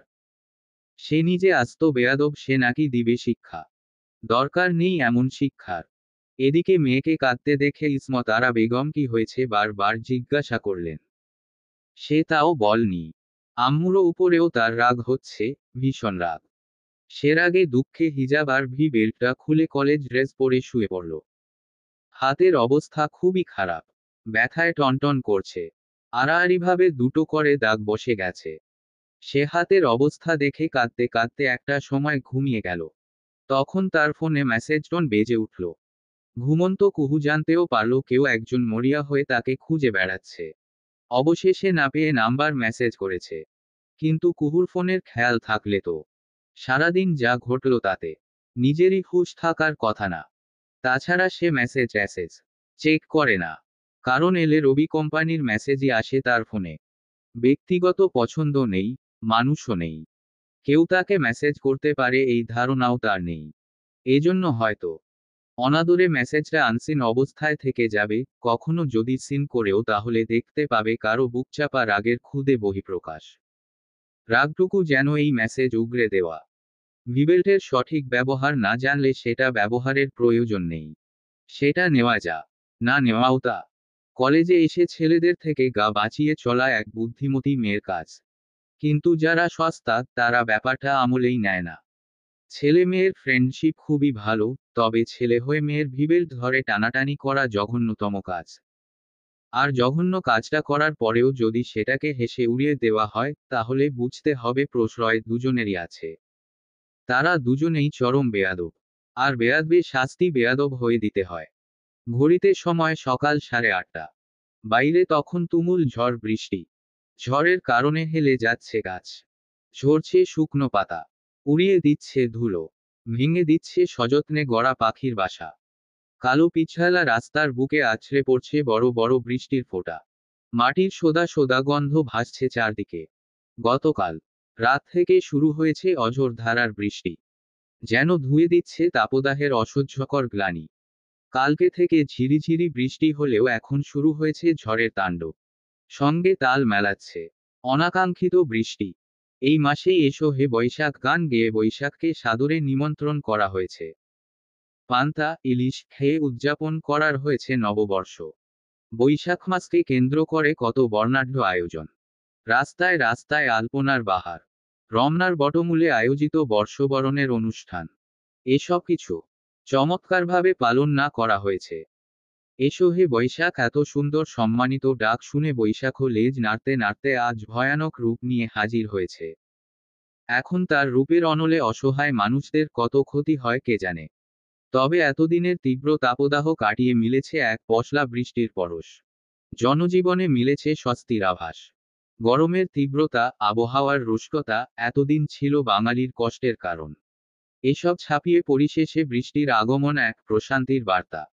কুহু ঘুম থেকে তাড়াতাড়ি উঠেছে, মন খারাপের রেশটুকুও আর নেই। মেজাজ ফুরফুরে। সে বেলকনিতে দাঁড়িয়ে বৃষ্টি দেখছে। হাত বাড়িয়ে ভিজিয়ে নিচ্ছে দুহাত। কখনো বা মুখ এগিয়ে আনায় বৃষ্টির ছিটেফোঁটা ছিটকে পড়ছে চোখে মুখে। অনাকাঙ্ক্ষিত বৃষ্টির স্পর্শ এনে দিচ্ছে অনাবিল সুখানুভূতি। ঝড়ের তাণ্ডব ততক্ষণে কমে এসেছে, এখন চলছে অবিরত বৃষ্টির নৃত্য। বইছে হিমেল হাওয়া। কোথায় যেন ট্রান্সমিটার ব্লাস্ট হলো। তখন হৈ হৈ করে উঠল কিছু লোক। চেঁচামেচিও শোনা গেল। কুহু কিচুকি মেরে দেখার চেষ্টা করল, পারল না। সম্ভবত মোড়ের দিকে ট্রান্সমিটার ব্লাস্ট হয়েছে। তাদের বাসার কাছাকাছি হলে লোডশেডিং হতো। কুহু বেলকনির গ্রিলের বাইরে হাত বাড়িয়ে গুনগুন করল। আয় বৃষ্টি ঝেপে ধান দিবে মেপে। লেবুর পাতা করমচা যা বৃষ্টি ঝরে যা। গুনগুন করে গেয়ে নিজেই হেসে ফেলল। আগে বৃষ্টি এলেই এটা গাইতো। চুপি চুপি ছাদে গিয়ে ভিজত। যদি পড়ে আম্মুর মারও খেত। কখনো বাবা আর ভাইয়ার উছিলার বেঁচেও যেত। ইস, আগেই দিনগুলোই ভালো ছিল। আর এখন বড় হয়ে ঝামেলার শেষ নেই। এখানে যাবে না, সেখানে যাবে না, এর সঙ্গে কথা বলবে না, তার সঙ্গে মিশবে না, একা কোথাও হবে না, এই করবে না, সেই করবে না, বিধিনিষেধের শেষ নেই। যদিও কলেজ কোচিং ছাড়া একা কোথাও যাওয়া হয় না। পড়াশোনা না করলেও আগে কলেজে যেতে খুব ভালো লাগতো। ক্লাস মিস করে বন্ধুদের সঙ্গে জমিয়ে আড্ডা দেওয়া যেত। এখানে ওখানে বেরানো হতো। অথচ এই দুদিনে আর ভালো লাগছে না। এত এত অত্যাচার করলে কলেজে টেকা যায়। এখন কলেজে যাওয়ার কথা মনে হলেই গলা শুকিয়ে আসছে। ভয় লাগছে। সে খুব ভালো করেই জানে, রিড স্যার এবার থেকে কঠিন কঠিন পড়া ধরবে, যখন পারবে না তখন গতকালকের মতো আবার মারবে। এখন ওকে মারের উপর রাখবে। কারণ না পেলে অকারণে মারবে। তবুও সে মারবে। পাষাণ, নিষ্ঠুর হৃদয় নিয়ে তার টিচার হওয়ার থেকে কসাই হওয়া উচিত ছিল। কসাই হচ্ছে তার যোগ্য পেশা। মানাতো বেশ।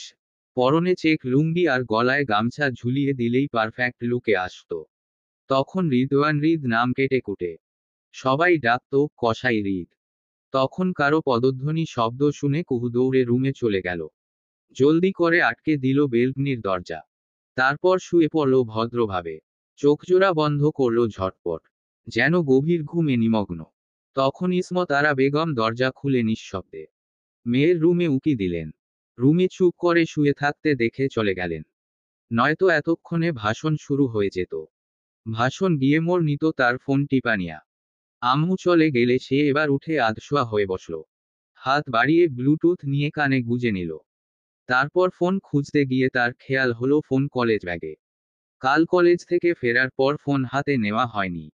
নিবে কিভাবে? হাতের যা অবস্থা, মনও ভীষণ খারাপ ছিল। তাই ফোনের খোঁজও করা হয়নি। সে উঠে গিয়ে ব্যাগের চেনও খুলে ফোন বের করল। ফোন অন করতেই লক স্ক্রিনে ভেসে উঠল আননোন নাম্বার থেকে আসা একটি মেসেজ।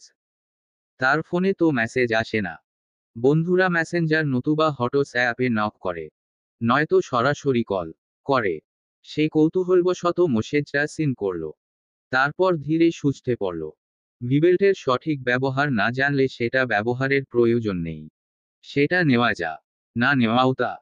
কলেজে এসে ছেলেদের থেকে গা বাঁচিয়ে চলা এক বুদ্ধিমতী মেয়ের কাজ। কিন্তু যারা সস্তা তারা ব্যাপারটা আমলেই নেয় না। ছেলে মেয়ের ফ্রেন্ডশিপ খুবই ভালো, তবে ছেলে হয়ে মেয়ের ভিবেল্ট ধরে টানাটানি করা জঘন্যতম কাজ। আর জঘন্য কাজটা করার পরেও যদি সেটাকে হেসে উড়িয়ে দেওয়া হয়, তাহলে বুঝতে হবে প্রশ্রয় দুজনেরই আছে। তারা দুজনেই চরম বেয়াদব। আর বেয়াদবের শাস্তি বেয়াদব হয়েই দিতে হয়। পরপর 3বার মেসেজটা পড়ল কুহু। তারপর যেই নাম্বার থেকে মেসেজ এসেছে সেই নাম্বারে কল দিল। কল ঢুকলো। কল কাটার আগ মুহূর্তে রিসিভ হলো। সে আগ বাড়িয়ে কথা বলল না। ফোন কানে চেপে ধরে নিশ্চুপ হয়ে বসে রইল। সে জানতে চায়, যাকে ভাবছে সেই কিনা। তার ধারণাকে সত্যি প্রমাণ করে এক পুরুষালী ঘুম জড়ানো কণ্ঠস্বর কানে এসে ধাক্কা দিল। গোয়েন্দাগিরি শুরু হয়ে গেছে। তবে আপনার ধারণা সঠিক, আমি হৃদ। কুহু কেন জানি চোখ বন্ধ করে নিল। হাত রাখল বুকের বা পাশে। বুকের ভেতর ধিরিমধিরিম করছে কেন বুঝল না সে। এ আবার কেমন কথা? যাকে অপছন্দ তার নাম শুনে এমন হচ্ছে কেন? তাছাড়া হৃদ নামে ডাকার পারমিশন কাউকেই দেয় না। তবে তাকে কেন শুধু হৃদ বলে পরিচয় দিচ্ছে? এই লোকের মাথায় সমস্যা আছে। কুহুকে নিশ্চুপ থাকতে দেখে। রিদওয়ান পাশ বালিশটা কাছে টেনে মুখ গুজল মিটিমিটি হাসল। তার হাসিটা কেউই দেখল না, যদি দেখত মুগ্ধ নয়নে তাকিয়ে থাকল। কুহু দাঁতে দাঁত চেপে থম মেরে বসে আছে। তখন রিদওয়ান পুনরায় তাকে জিজ্ঞাসা করল, হাতের ব্যথা কমেছে? কুহু এবারও নিশ্চুপ। তবে সে ধীরে ধীরে চোখ খুলে অদূরে রাখা ড্রেসিং টেবিলের আয়নার দিকে তাকিয়ে আছে। যেন আয়নার উপর ভীষণ বিরক্ত সে। আয়নাতে তার প্রতিচ্ছবি দেখা যাচ্ছে। পরনে কালো রঙের কুচকানো টপস আর লং স্কার্ট। এলোমেলো চুল। তেলতেলে মুখ। ইস, কেমন পাগলি পাগলি ভাব। সে সেদিকে থেকে দৃষ্টি সরিয়ে বাইরে তাকালো। এখনো বৃষ্টি ঝরছে। ধীরে ধীরে আকাশ পরিষ্কার হচ্ছে। তবে তার মন আকাশে অভিমানের ঘনঘটা। এই মানুষটার উপরে অভিমান করা বৃদ্ধা জেনেও খুব অভিমান হচ্ছে। রাগ হচ্ছে। ইচ্ছে করছে দুটো কথা শুনিয়ে দিতে। কিন্তু ঠিক করলো সে কোনো কথা বলবে না। টু শব্দও করবে না। কাল রাতে রাগ করে রিদওয়ানের দেওয়া টেডিটাও কাছে নেয়নি। সেটাকে রূপকে ঘরে রেখে এসেছে। বলে এসেছে এটা আর নিবে না। কেউ যেন এটাকে তার রুমে রেখে না আসে। মনে মনে কথাগুলো ভাবতে ভাবতে সে হাতের দিকে তাকালো। রেগে কলটা কাটতে গিয়ে মনে হলো কিছু বলা উচিত। বরং না বলাটাই হবে বোকামি। তখন সে বলল, স্যার কিংবা ভাইয়ের বন্ধু কাউকেই কথাগুলো বলা ঠিক হবে না। তবুও বলতে বাধ্য হচ্ছি, আমি ভি বেল্টের ব্যবহার খুব ভালো করে জানি। স্কুল লাইফ থেকে বেল্টের ব্যবহার করে আসছি। আর পরশুদিন ক্যান্টিনে যেটা ঘটেছে সেটা টোটালি অ্যাক্সিডেন্ট। মিরাজ মোটেও ইচ্ছে করে কাজটা করেনি। কোনটা অনাকাঙ্ক্ষিত স্পর্শ আর কোনটা স্বেচ্ছায় করার স্পর্শ, সেটা বোঝার মতো বুদ্ধি আমার হয়েছে। আর আমি ডাউনমার্কা স্টুডেন্ট হতে পারি, কারো মতো গড়গড় করে ইংলিশ বলতে না পারি, তবে নিজেকে খুব সম্মান করি। আর যে নিজেকে সম্মান করে সে কখনো কাউকে তার বডি দেখিয়ে সস্তা শো অফ করে না। এখন হয়তো বলবেন কেন মিরাজের সঙ্গে চকলেট নিয়ে কারাকারি করতে গেলাম, কেন ভুলে গেলাম আমি মেয়ে, ব্লা ব্লা। ফ্রেন্ডশিপে মারামারি, কারাকারি, মান অভিমান, দুষ্টুমি খুনসুটিতে কমন ব্যাপার। আমার ফ্রেন্ডের মধ্যে মিরাজ আর পিয়াস আমাদের বোনের মতো আগলে রাখে, স্কুল লাইফ থেকে দেখে আসছি তাদের কখনো নোংরা মানসিকতার মনে হয়নি, অযাচিত স্পর্শও করেনি কখনো। কিন্তু সেদিন যা হয়েছে দুজনের অনিচ্ছায়, সেই মুহূর্তে মিরাজ সরিয়েও বলেছে বহুবার, শুধু পায়ে ধরতে বাকি রেখেছে ছেলেটা। এরপরেও যদি সেই ঘটনায় ওভার রিয়েক্ট করতাম তাহলে সত্যিই ঠিক করতাম। এই রিয়েক্টে আমাদের এতদিনের ফ্রেন্ডশিপের ভিতটা নড়বড়ে হয়ে যেত না, বন্ধুত্ব নষ্ট হতো না, জীবনে হয়তো অনেক বন্ধু পেতাম, তবে মিরাজ পিয়াসের মতো এত কেয়ারিং, লয়াল কোনো বন্ধু পেতাম না। তখন সেই মুহূর্তটা কোনোমতে এড়িয়ে যেতে আমরা সকলে অপ্রস্তুতভাবে হেসেছিলাম। অপ্রস্তুতের হাসি আর মন প্রাণ খুলে হাসা এক নয়, দুটোই ভিন্ন। তবে আপনি কথাটা যেভাবে বললেন, শুনে মনে হলো মিরাজ ইচ্ছে করে আমার ভি বেল্ট ধরে টানাটানি করেছে। টানাটানিতে আমার বেল্ট সম্পূর্ণ খুলে মাটিতে গড়াগড়ি খেয়েছে। আসলেই কি তাই? উহুম, মোটেও না। অসাবধানতায় বেল্টের হুকটা খুলে গেছে। ব্যাপারটা বুঝে মিরাজ পিয়াস অন্যদিকে ঘুরে গেছে। আর দৌড়ে এসে আমাকে আড়াল করে দাঁড়িয়েছে নিকিতা আর চন্দ্রা। সব দেখায় সত্যি থাকে না, কিছু কিছু দেখা ভুল হতে পারে। বেয়াদবকে বেয়াদব হয়েই শাস্তি দিয়েছে, পূর্ণের কাজ করেছেন। তবে পরবর্তীতে যা দেখবেন আগে সত্যটা জেনে নিবেন, নয়তো আমিও চুপ থাকবো না। কি করবে শুনি?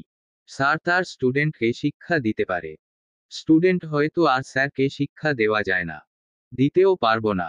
তবে আমার ভাইয়ের বন্ধু হিসেবে জন্মের শিক্ষা দিয়ে ছাড়, এই বলে দিলাম। বুঝলাম হাতের ব্যথা কমেছে, সেই আরেক ডোজ নিতে পারবে। দেখুন স্যার, পার্সোনাল ইস্যু ক্রিয়েট করে অযথা ঝামেলা সৃষ্টি করবেন না। আমি শিক্ষা বলতে বুঝিয়েছি, তোমার থেকে শিক্ষা নিতে আমি গতকাল রাতেই তোমার বাসায় চলে এসেছি। এখন গেস্ট রুমে আছি, আজকে সারা দিন এখানেই থাকবো। তুমি বরং আমাকে স্যার হিসেবে নয়, ভাইয়ের বন্ধু হিসেবে কি শিক্ষা দেবে সেটা ঠিক করে নাও। আমিও দেখি তোমার শিক্ষার ধারা কতটা কার্যকরী। আপনি আমাদের বাসায়, কিন্তু কেন? কেন আমার আসা বারণ? আর এত বড় বড় লেকচার তো শুনতে চাইনি, শুধু ওয়ার্নিং দিয়েছি এসব কার্যকলাপ যেন আমার চোখে না পড়ে। যদি পড়ে তাহলে মার কাকে বলে তাই বোঝাব। কেন মারবেন আপনি? হ্যাঁ, সবার ভি বেল্ট দেখার চাকরি পেয়েছেন আপনি, সরকার আপনাকে এই চাকরি দিয়েছে। লজ্জা করে না একটা মেয়ের ভি বেল্টের দিকে তাকাতে? কেউ যদি দেখার সুযোগ করে দেয় তাহলে কতক্ষণ চোখ বন্ধ করে থাকা যায়? সার হয়ে এসব বলতে মুখে বাঁধছে না। এই শিক্ষা নিয়ে গড়গড় করে ইংলিশ বলেন। কলেজের গেটে প্রবেশমাত্র আমি তোমার স্যার, আর বের হওয়ার সঙ্গে সঙ্গেই আমি তোমার কেউ না। কথাটা বারবার বলতে পারবো না, ফার্স্ট অ্যান্ড লাস্ট এই একবারই বলে দিলাম। কথাটা তোমার জং ধরা মস্তিষ্কে গেঁথে নাও। আর স্যার হয়ে কথাগুলো বলি নাই, স্যার হয়ে বললে তখন কলেজেই বলতে পারতাম। বলেছিলাম শুভাকাঙ্ক্ষী হয়, শুভ মানে ভালো আর শুভাকাঙ্ক্ষী মানে মঙ্গলকামী। এবার বুঝলে? আর সবার দিকে তাকানোর মতো সময় আমার নেই। তুমি আমার চেনা মানুষ, কাছের মানুষও বলা চলে, এজন্যই বলেছিলাম। নয়তো নেকেড হয়ে ঘুরলেও আমার সমস্যা ছিল না। এই কথার জবাব দিতে পারল না কুহু। তার আগে কল কেটে গেল। সে হতবাক হয়ে ফোনের দিকে তাকিয়ে রইল। সত্যিই রিদওয়ান তাদের বাসায় নাকি জানতে রুম থেকে বেরিয়ে এলো। কিন্তু ড্রয়িং রুম, গেস্ট রুম, রূপকের রুম সহ আরও কয়েকটা জায়গা খুঁজেও পেল না। তবে কি সে মিথ্যা বলল? তাই হবে। হয়তো মজা নিচ্ছে। সে নিজের প্রতি নিজে বিরক্ত হয়ে রুমের দিকে পা বাড়াতেই রান্নাঘর থেকে আম্মুর কথা শুনতে পেল। কিছু একটা ভেবে রান্নাঘরে কাজ উকি দিতেই দেখে সত্যিই রিদওয়ান দাঁড়িয়ে আছে। তাকে দেখে ইসমত আরা বেগম পরোটা বেলতে বেলতে বললেন, কুহু এসেছিস? এই দেখ কে এসেছে। কালকে ছেলেটাকে আমি নিজে গিয়ে জোর করে বাসায় নিয়ে এসেছে। আমার এত বড় বাসা থাকতে নাকি সে হোটেলে থাকবে? শুনো মা, এখন যাও ফ্রেশ হয়ে নাস্তা করতে এসো। আর আজ সন্ধ্যা থেকে প্রতিদিন রিদওয়ানের কাছে পড়তে বসবে। সব বিষয় সে হাতে ধরে দেখিয়ে দেবে, বুঝিয়ে দেবে। এবার সিরিয়াস হতে হবে। ভালো করে পড়তে হবে। জানোই তো, পড়াশোনা করে যে গাড়ি ঘোড়ায় চড়ে সে। কুহুকিতকাল তার আম্মুর মুখের দিকে তাকিয়ে রইল। কি বলবে শব্দ খুঁজে পাচ্ছে না সে। এদিকে রিদওয়ান ভদ্রসভ্য যুবকের মতো দাঁড়িয়ে আছে। তখন কুহু নিজেকে সামলাতে পারল না। দাঁতে দাঁত চেপে বলল, রিশাত মামাও প্রচুর পড়াশোনা করত। ক্লাসের ফার্স্ট বয় ছিল। কিন্তু পরীক্ষা দিতে গিয়েই গাড়ি চাপা পড়ে মারা গেল। এর দ্বারায় বোঝা যায়, পড়াশোনা করে যে গাড়ি চাপা মরে সে। তাই আমি মরবও না, পড়বও না। এ কথা বলে কুহু হনহন করে চলে গেল। রুমে গিয়ে সজোরে দরজা আটকে দিল। কলেজে গিয়েও শান্তি দেয় না, এখন বাসাতেও শুরু করবে জাদ্রিলগিরি। সব সময় পড়া পড়া আর পড়া। কেন এত পড়তে হবে? পরে কি হবে? আর সবাই যদি পড়ে পড়ে ডাক্তার ইঞ্জিনিয়ার হয় তবে ঘুঁটে কুড়ানি কে হবে? ঘুঁটে কুড়ানোর জন্য কাউকে দরকার, কারণ ঘুঁটেও উপকারী জিনিস। ঘুঁটেকে মোটেও অবহেলা করা উচিত নয়। কারণ ঘুঁটেরও ইংলিশ নাম আছে। রিদওয়ান ইংলিশে ভালো বিধায় ইংলিশ টিচার হয়েছে। ঘুঁটেরও ইংলিশ নাম আছে। সে বা রিদওয়ানের থেকে কম কিসে? ইংলিশে যার নামডাক রয়েছে সে তুচ্ছ কিছু হতেই পারে। বরং রিদওয়ান স্যারের থেকেও মহৎ গুণের অধিকারী। মহৎ গুণ যার তার থাকে না। ঘুঁটের আছে বলেই সে নিজেকে জ্বালিয়ে পুড়িয়ে খাক করে অন্যকে রান্নার কাজে সাহায্য করে। ঘুঁটের গান গাইতে গাইতে আসল টপিকই ভুলে গেছে। কি যেন বলছিল, হ্যাঁ। সে পড়তে চায় না। পড়াশোনা তার ভালোই লাগে না, পড়ার কথা শুনলে প্রচণ্ড মাথা ব্যথা করে। মাথার পোকারাগুলো কিলোবিলিয়ে উঠে কান দিয়ে বেরিয়ে আসতে চায়। নেহাত এসএসসি পরীক্ষার সময় তার পাশে সেকেন্ড বয়ের সিট বসেছিল। যদিও অন্য স্কুলের। আর ছেলেটার উসিলায় সে এসএসসি পাশ করেছে। তাও 4.5 পয়েন্টে। বাসার সবাই জানে নিজ মেধায়, নিজ যোগ্যতায় 4 পয়েন্ট তুলেছে। তাছাড়া সে একদমই পড়তো না, এমনটাও না। পড়তো তবে পরীক্ষার আগের দিন রাতে। ভদ্র মেয়ে হয়ে পড়তে বসে সে একমনে বইয়ের পৃষ্ঠা উল্টে পাল্টে দেখত। তারপর পড়ার চাপ দেখে তার ভীষণ ঘুম আসত। ঘুমের ভারে তাকাতে পারত না। অতঃপর 1 ঘন্টা ঘুমিয়ে নেয় বলে যেই ঘুম ভেঙ্গে দেখে সকাল হয়ে গেছে। গুরুজনরা বলে পরীক্ষা দিতে যাওয়ার আগে খুব একটা পড়তে নেই। তাই সেই পড়তো না। এভাবেই দিন কাটত। কিন্তু এভাবে আগে যতটুকু পড়তো রিদওয়ানের কাছে তাও হবে না। আর পৃথিবীতে এত টিচার থাকতে রিদওয়ানই বা কেন? কেন তার কাছেই তাকে পড়তে হবে? সে কি মহাপণ্ডিত? পোড়াকে গুলিয়ে খাওয়াতে পারবে? যদি পারত তাহলে দ্বিমত করত না সে। তাছাড়া সে আম্মুকে কি করে বোঝাবে রিদওয়ান স্যার হিসেবে খারুজ প্রজাতির? ধীরিঙ্গি মার্কা লোকটা খ্যাচ খ্যাচ করতেই থাকে সব সময়। আর খ্যাচ খ্যাচ করা লোক কখনো ভালো টিচার হতে পারে না। মোদ্দা কথা, রিদওয়ান খুব মারে। তার মারগুলো খুবই কষ্টদায়ক। বাসায় পড়া না পারলেও হয়তো ঐরকমভাবে মারবে। সে কিছুতেই পড়বে না রিদওয়ানের কাছে। কিছুতেই না।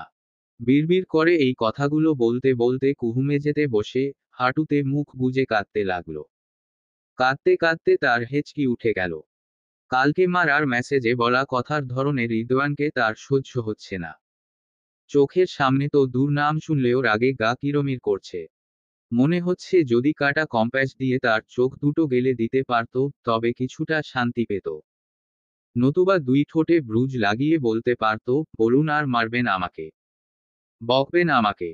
রিদওয়ান ভয়ে সঙ্গে সঙ্গে কেঁদে তাকে সরি বলতো, তখন সে বলল ছাড়। প্রাণ খুলে বিস্মর্জয়ের হাসি হাসত। কিন্তু তা তো সম্ভব নয়। এটা তার আকাশ কুসুম ভাবনা। এসব ভেবে সে মেজাজের নিয়ন্ত্রণ হারাচ্ছে। সে আর বাসাতেই থাকবে না। যেই দিকে দুচোখ যা চলে যাবে।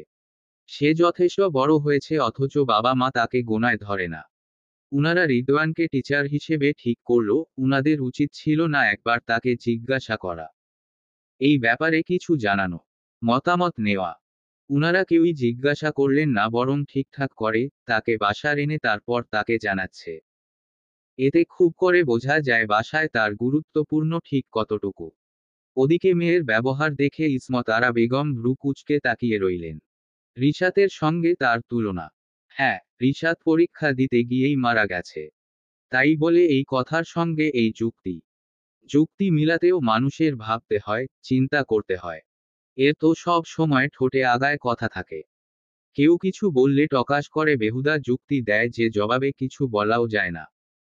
মেয়ের কাণ্ডে উনি গরম খুন্তি হাতে তুলে নিলেন, কিন্তু কিছু বললেন না। তবে উনার ইচ্ছে করল চাপকে পিঠের ছাল তুলে দিতে। দিনকে দিন বড্ড বেয়াদব হচ্ছে। আদব লেহাজ ভুলে গিলে খাচ্ছে। এখানে রাগের কি হলো? রিদওয়ান কি খারাপ? সে তার কলেজেরই ইংলিশ টিচার। ইংলিশ চিটার হওয়া কি চারটেখানি কথা? নিজে তো ইংলিশেরই লিখতে কলম ভাঙে। সে আবার দেমাক দেখাচ্ছে ইংলিশ টিচারকে। পাজি কোথাকার! পড়ব না বললেই হবে। ওই পড়বে না ওর বাপ পড়বে। তাও পড়তেই হবে। ছি, ছি! মুখের উপরে পড়ব না বলে চলে। ছেলেটা কি ভাবল? এমনিতেই ছেলেটা এখানে আসতেই চাচ্ছিল না। অনেক বুঝিয়ে সুঝিয়ে এনেছেন। আর বেয়াদব মেয়ে বলে কি না পড়ব না। উনি রাগ গোজগোজ করে কোমল দৃষ্টিতে রিদওয়ানের দিকে তাকালেন। ছেলেটাকে দেখে খুব মায়া লাগে। গতকাল বিকেলে যখন রূপককে নিয়ে হোটেল গেলেন, গিয়ে দেখে ছেলেটা ক্লান্ত হয়ে কলেজ থেকে ফিরে শুয়ে পড়েছে। দুপুরের খাবার সেন্টার টেবিলের উপর ঢাকা। পরে জানা গেল বাইরের খাবার তার স্যুট করে না। খুব পেট ব্যথা করে। এখানে এসে বাইরের খাবারই খাচ্ছে সে। আর যতটুকু খেতে না পারায় মুখটা শুকিয়ে গেছে। চোখ মুখ বসে গেছে। আহারে! উনাকে তাকাতে দেখে রিদওয়ান ভদ্রতাসূচক মুচকি হাসল। মাশাল্লাহ, মাশাল্লাহ! কি সুন্দর করে হাসে ছেলেটা। মুখটা মায়াতে ভরা। চোখ দুটোতে যেন প্রচ্ছন্নতা। উনাকে এভাবে তাকাতে দেখে রিদওয়ান সহজে উনার চোখের ভাষা পড়তে পারল। তার মাও ঠিক এমনই। মায়েরা বুঝি এমনই হয়। তাই সে হাসি হাসি মুখে বলল, কুহু ছোট মানুষ। ওর কথায় কিছু মনে করিনি আন্টি। রাগ কমলে না হয় বুঝিয়ে বলবেন। ওকে না জানিয়ে টিচার ঠিক করেছেন তাই হয়তো রেগে গেছে। রাগ কমলে ঠিক হয়ে যাবে। আহা! কলিজা ঠান্ডা করা কি সুন্দর বিনয়ী ব্যবহার। ইসমতারা বেগম এ কথা শুনে ভীষণ খুশি হলেন। মনের অন্তঃস্থল থেকে দোয়াও করলেন।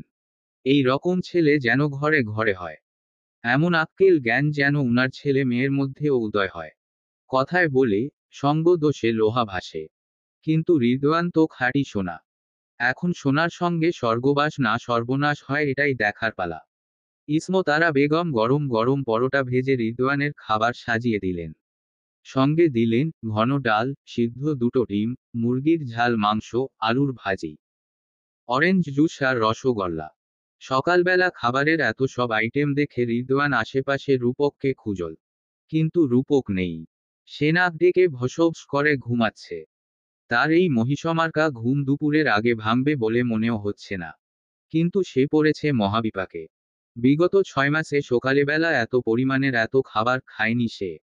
খাওয়া সম্ভবও নয়। কিন্তু এখন কি করবে?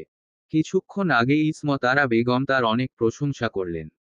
যতটুকু জানে এই মহিলা খুব ডেঞ্জারাস টাইপের। রূপক নিজেই বলেছে। কিছুক্ষণ আগের কত শত প্রশংসার পাহাড় খাবে না বলায় বেলন দিয়ে মেরে বসবে না তো। এই বয়সে মার খেতে তার খুব একটা কষ্ট না হলেও ভীষণ লজ্জা লাগবে। তাছাড়া কুহু খুব মজা নিবে।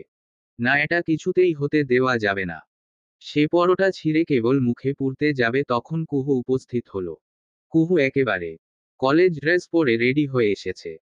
কোনো কথা না বলে সেও নাস্তা করতে চেয়ার টেনে বসল। নিজে খাবার তুলে নিয়ে খেতে শুরু করল। আর চোখে খেয়ালও করল সামনে বসা রিদওয়ানের দিকে। তারপর রান্নাঘরে ব্যস্ত হাতে পরোটা বেলতে থাকা ইসমত আরাকে চেঁচিয়ে বলল, আম্মু, স্যারের নাকি মুরগির মাংস ভীষণ প্রিয়। তোমার রান্নার তো জবাব নেই। স্যার বোধহয় আরও নিবে মাংস, পরোটা। লজ্জায় কিছু বলতে পারছে না। তুমি আর 5টা পরোটা আনো। স্যার না না করলেও শুনো না, জোর করে খাওয়াও। অনিয়ম করাই স্যার অনেকটাই শুকিয়ে গেছে। রিদওয়ান হতবাক হয়ে তাকিয়ে রইল মিটিমিটি হাসতে থাকা কুহুর দিকে। সে এখনো পরোটা ছিঁড়ে মুখেই দিতে পারেনি। আর এই বিচ্ছু মেয়ে বলে কি না। কুহুর কথা শুনে ইসমতারা বেগম আরও দুটো পরোটা দিয়ে গেল রিদওয়ানের প্লেট। এগুলো খেতে বলল। উনি আরও এনে দিচ্ছে। রিদওয়ানের মুখটা এবার দেখার মতো হলো। কুহু কোনোমতে হাসি আটকে মিউ মিউ করে বলল, স্যার। রিদওয়ান তার দিকেই তাকিয়েছিল। মিউ মিউ সুরের ডাক শুনে ভ্রু কুঁচকে তাকালো। তখন কুহু বলল, স্যার, এটাকেই বলে মাইকার চিপা। তা চিপায় পড়ে কেমন লাগছে? অনুভূতিটা আমার সঙ্গে শেয়ার করুন, প্লিজ। 1 সপ্তাহ পরের ঘটনা। এই 1 সপ্তাহে কারো জীবনেই কোনো পরিবর্তন আসেনি। সব চলছে আগের নিয়মে। রিদওয়ানের প্রথম প্রথম নিজের কাছে কেমন যেন লাগত। অনেকবারই ভেবেছে চলে যাবে। রূপককেও জানিয়েছে তার জন্য বাসা খুঁজে দিতে। রূপক গুরুত্বই দেয়নি, বরং মাছি তাড়ানোর মতো এড়িয়ে গেছে। ইসমতারা বেগমকে জানালেও কোনো কথাই শুনেননি। উল্টে ভুলভাল যুক্তি দেখিয়ে তারই মুখ বন্ধ করে দিয়েছে। পরে কুহুর বাবা একথা শুনে নিজে বলেছেন সে যেন থাকে। বাসার ছেলে হয়ে যেন থাকে। সে যদি থাকে তারা পরিবারের সবাই খুব খুশি হবে। একথা শুনে সেও কিছু বলার সাহস পায়নি। পারে নিজোর দেখিয়ে চলে যেতে। ওইদিকে তার প্রিন্সিপাল বাবাও বাসায় ওঠার জন্য আকার ইঙ্গিত দিচ্ছে, বোঝাচ্ছে সে যেন বাসায় উঠে। বাবা ছেলে একসঙ্গে থাকবেন। উনিও ছেলেকে কাছে পেতে পান। মরা বাড়িটাতে প্রাণ ফেরাতে চান। পুনরায় সেই সংসার নামক স্বপ্নে জোড়াতালি দিয়ে জীবিত করতে চান। উনি এখন একা। উনার সঙ্গীর প্রয়োজন। প্রয়োজন দুটো মনের কথা বলা মানুষ। একথা শুনে সে শুধুই হেসেছে। এবং স্পষ্টভাবে জানিয়েও দিয়েছে, যেখানে আমার মা থাকে না, বোন থাকে না, একদিন নিজেও ঠাঁই পায়নি, আজ সেখানে আমিও থাকব না। একথা শুনে বাবা কেবল তাকিয়েছিলেন। বাবার তাকানোয় তার বুকটা ক্রমশই ভারী হয়ে আসছিল। নিজেকে সেলফিশ মনে হচ্ছিল। কিন্তু তার হাতেও কিছু ছিল না। আজ উনার সঙ্গে তার সম্পর্কের এমন ছাড়া ছাড়া ভাব থাকত না। যদি না তিনি নিজের বাবার মায়ের অন্যায় আবদারকে প্রশ্রয় না দিতেন। বাবা মায়ের কথায় স্ত্রীসহ ছোট ছোট ছেলে মেয়ে দুটোকে নানুর বাসায় রেখে না আসতেন। দীর্ঘদিন ছেলে মেয়ে দুটোকে চোখের দেখা দেখতে যেতেন। কোনো সম্পর্ক এমনি এমনি নষ্ট হয় না। নষ্ট হয় অবহেলায়, অনাদরে, অবিশ্বাসের ছোবল যখন বিশ্বাসকে দংশন করে তখন সম্পর্কে জং ধরে। মরিচা ধরে বন্ধনে, মায়াতে, আবেগে জর্জরিত মোহতে। সে তবুও উনার সঙ্গে কথা বলে, সম্মান দেখায়। কারণ একটাই, উনি তার জন্মদাতা পিতা। উনার রক্ত বইছে তার শরীরে। সে উনার হাতে ধরে হাঁটছে শিখেছে, কথা বলতে শিখেছে, সঙ্গে শিখেছে বাবা বলার সুযোগ। তবে আফসোস একটাই, তার বাবা তার মিষ্টি মধুর শৈশবকে কেড়ে নিয়েছে। তাদের দুই ভাইবোনকে বাবার আদর ভালোবাসা থেকে বঞ্চিত করেছে। এগুলো হিসাব কে দেবে? তাছাড়া সে মায়ের সঙ্গে রাগ করে মূলত দেশে এসেছে। তার ব্যবহারে মা ভীষণ কষ্টও পেয়েছে। কষ্ট পেয়েছে ছোট বোন রিমিও। সে হঠাৎ করে এসেছে ঠিকই, তবে অকারণে আসেনি। যেই কাজে এসেছে সেই কাজ ফুলফিল না করে ফিরবে না সুইজারল্যান্ড। এটাই তার ওয়াদা।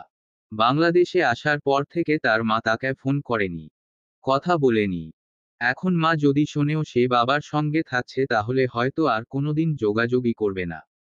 আর না রিমিকে যোগাযোগ করতে দেবে। তার মা এমনই কঠোর। বাবাও কম যায় না। আর এই দুই কঠোর ব্যক্তির মাঝখানে পড়েছে তারা দুই ভাইবোন। তারা না পারে বাবাকে ছাড়তে আর না মারে মাকে ছাড়া থাকতে। এভাবেই দীর্ঘ 10টা বছর তারা দেশের বাইরেই কাটিয়েছে। তবে স্কুলের বন্ধুদের সঙ্গে তার প্রায় যোগাযোগ হতো। সবচেয়ে বেশি যোগাযোগ হতো রূপকের সঙ্গে। রূপক তার জীবনে প্রথম বন্ধু। ভাগ্যে গুণে রূপকের মতো বন্ধু পেয়েছে সে। এজন্য শুক্রিয়াও করে। তার বন্ধু ভাগ্য ভালো, পড়াশোনায় ভালো, কেরিয়ার ভালো। সবকিছুই ভালো, তবে তার আফসোস সে পরিবার পায়নি।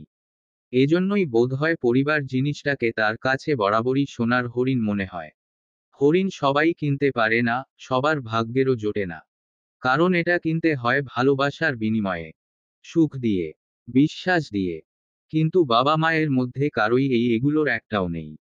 তাদের আছে মনভর্তি ইগো, আত্মঅহমিকা, ক্রোধ, আর একরাশ অবিশ্বাস, যা সম্পর্ককে ধূলিসাৎ করার জন্য যথেষ্ট।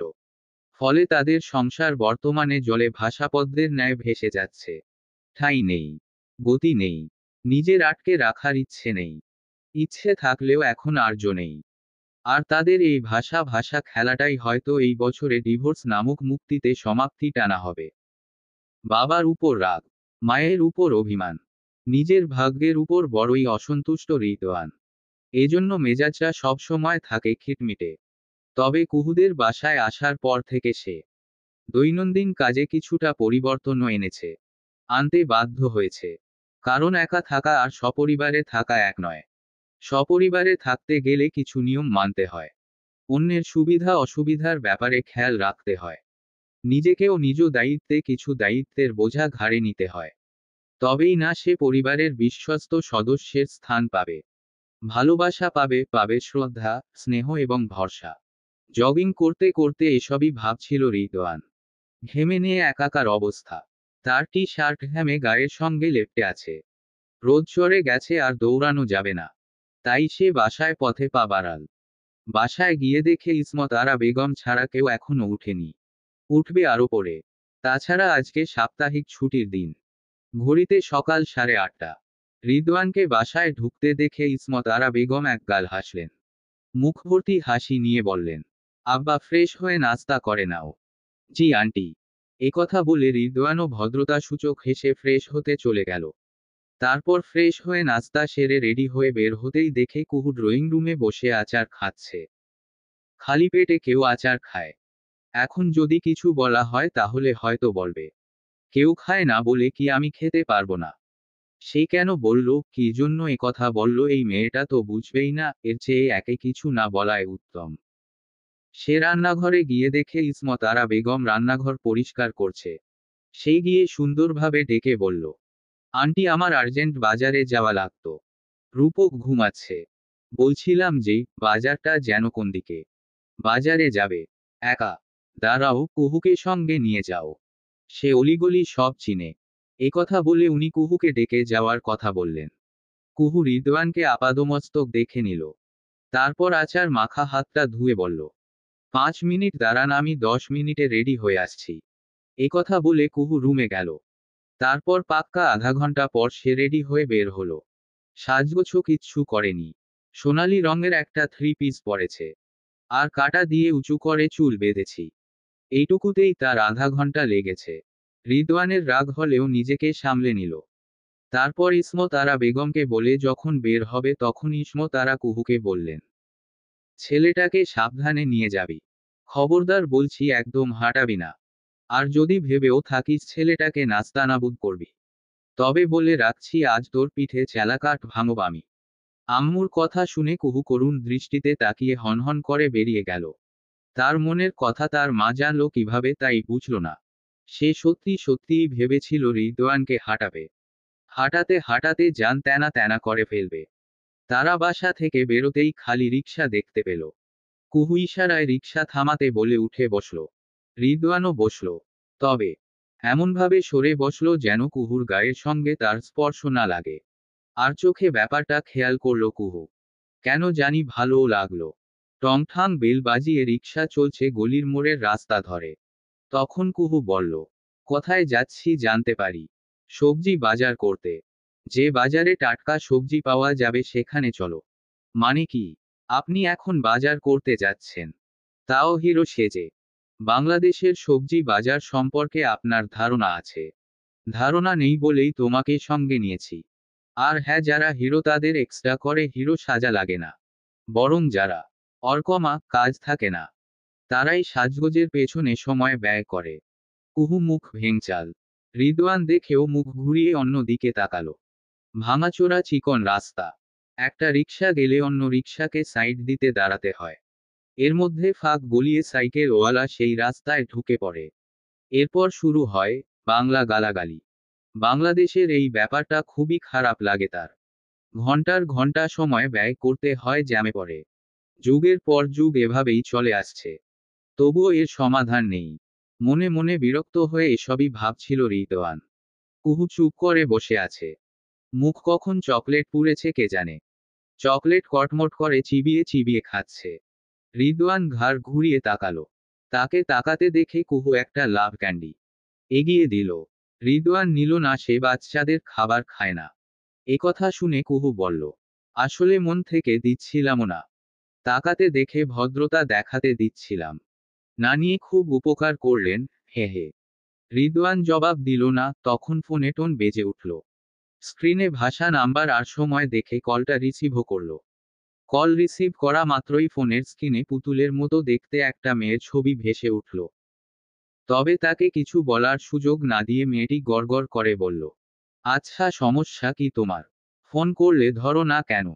এই ভালোবাসো আমাকে? এটা ভালোবাসার নমুনা? আম্মু ঠিকই বলে তুমি একটা মিথ্যাবাদী। মিথ্যা কথা বলে দেশে গিয়েছো তুমি। পাশাপাশি বসে থাকায় কুহু একবার উকি মেরে মেয়েটাকে দেখল। সত্যিই মেয়েটা দেখতে একটা পুতুল যেন। গফ টফ হবে বোধহয়। এমন খারুস লোকের এত সুন্দর গফ। বাপরে, ভালোই পটিয়েছে। কুহু আরো কথা শুনতে কান খাড়া করে রাখল। আরো দু একটা কথা শুনে বুঝল, এদের অভিমানের চ্যাপ্টার চলছে। রিদওয়ানকে কিছু বলার সুযোগ দিচ্ছে না মেয়েটি। নিজেই গালমন্দ করে যাচ্ছে। তা সেটা কুহু খুশিই হলো। মেয়েটাকে বাহবা দিতে ইচ্ছে করল। তখন রিকশার চাকা গর্তে পড়ল, আর রিকশার হুডের সঙ্গে তার মাথাটা বাড়ি খেল। ব্যথা পেয়ে একা একাই মাথা ঠলতে ঠলতে বলে বসল, মা গো, মাথাটা গেল আমার। এই রিকশা মামা দেখে রিকশা চালান। বিয়ে হয়নি এখনো। একথা বলা মাত্র মেয়েটা হৈ হৈ করে বলল, তোমার পাশে ওটাকে? তুমি কাকে নিয়ে ঘুরছো? আমরা তোমার টেনশনে নাওয়া খাওয়া বাদ দিয়েছি। আর তুমি কি না তোমার গফকে নিয়ে ঘুরছো? মেয়েটাকে এবার রিদওয়ান ধমকে উঠল। হঠাৎ ধমক খেয়ে কিউট মেয়েটি চুপ করে গেল, তারপর কুহুর মুখের সামনে ফোনটা ধরে ভালো করে দেখালো। কুহুকে দেখে মেয়েটা কল কেটে দিল। কল কাটা মাত্রই একটা মেসেজ এলো, এটা রূপক ভাইয়ার বোন। এর জন্যই দেশে গিয়েছো তুমি। ভাবি কিন্তু মাশাল্লাহ ভাইয়া। পাশাপাশি দারুণ মানিয়েছে। ভাবির ঠোঁটের পাশের তিলটা কি রিয়েল? জানাবে কিন্তু। আর হ্যাঁ, ভাবিকে দেখানোর জন্য এমন নাটকের মানে বুঝল না। রিদওয়ান এবার মেসেজ করলো, বুঝতে হবে না। তবে শোন, বাবার জন্য বাস রেডি। তুই আবার ওভার অ্যাক্টিং করে সব গড়বড় করে দিস না। So be careful. এটা রূপক ভাইয়ার বোন। এর জন্য দেশে গিয়েছো তুমি। ভাবি কিন্তু মাশাল্লাহ ভাইয়া। পাশাপাশি দারুণ মানিয়েছে। ও আচ্ছা, ভাবির ঠোঁটের পাশের তিলটা কি রিয়েল? জানাবে কিন্তু। আর হ্যাঁ, ভাবিকে দেখানোর জন্য এমন নাটকের মানে বুঝল না। রিমির মেসেজ দেখে রিদওয়ান আর চোখে পাশে তাকালো। কুহু চকলেট চিবুতে চিবুতে পথঘাট দেখছে। দেখছে মানুষ, গাছগাছালি, একটা কুকুর ছানাদের দুধ খাওয়াচ্ছে। সেটাও মনোযোগ সহকারে দেখল, তারপর হাসল। তাকে নিঃশব্দে হাসতে দেখে রিদওয়ান সেদিকে থেকে দৃষ্টি সরিয়ে অভিজ্ঞ হাতে টাইপ করল, বুঝতে হবে না। তবে শোন, বাবার জন্য বাস রেডি। তুই আবার ওভার অ্যাক্টিং করে সব গড়বড় করে দিস না। So be careful. আর যাকে তাকে ভাবি ভাবা বন্ধ কর। পাশে বসলেই ভাবি হয়ে যায় না। ভাবি হতে গেলে তোর ভাইয়ের সঙ্গে আগে বিয়ে হতে হবে। তারপর ভাবি ডাকার সুযোগ পাবি। হ্যাঁ, এটা রূপকের ছোট বোন। সঙ্গে আমার ছাত্রীও। তাই ফান করেও এসব বলবি না। আর ফান জিনিসটা মাঝে মাঝে সম্পর্ক নষ্ট করে। এসব ফান রূপকের নজরে পড়লে ব্যাপারটা খুবই খারাপ হবে। আমি নিজেও লজ্জিত হব। তাছাড়া প্রতিটা সম্পর্ককে আগে সুন্দর নজরে দেখতে হয়, জানতে হয়, ভাবতে হয়, এরপর সেটার মন্তব্য করতে হয়। তুমি যেটা করছো এটা মোটেও ঠিক না। বরং এভাবে বলা অন্যায়। আর ওর জন্য দেশে এসেছি এই কথার মানে কি? এমন এক চটকানা দিব না, 1 মাস গাল নাড়াতে পারবি না, বেয়াদব। আমি দেশে এসেছি শুধু বাবা মায়ের ডিভোর্স ঠেকাতে। কোনো বন্ধুর বোনের জন্য নয়। বোঝা গেল? তোর গোবরভরা মাথায় কথাটা ঢুকলো নাকি আবার বলতে হবে? আর একটা আজাইরা কথা বললে তোমার ওর কপালে দুঃখ আছে, পাজি কোথাকার। উক্ত মেসেজটি সেন্ড করে রিদওয়ান ফোনটা পকেটে ঢুকিয়ে নিল। রিমিটা দিন দিন বড্ড বেয়াদব হয়ে যাচ্ছে। আবার বলে কি না, ভাইয়া তুমি ভাবিকে নিয়ে ঘুরছো। দেশে আসা 2 সপ্তাহ হলো না, এর মধ্যে নাকি ভাবি জুটিয়ে ফেলবে। এসব কিছু এত সহজ?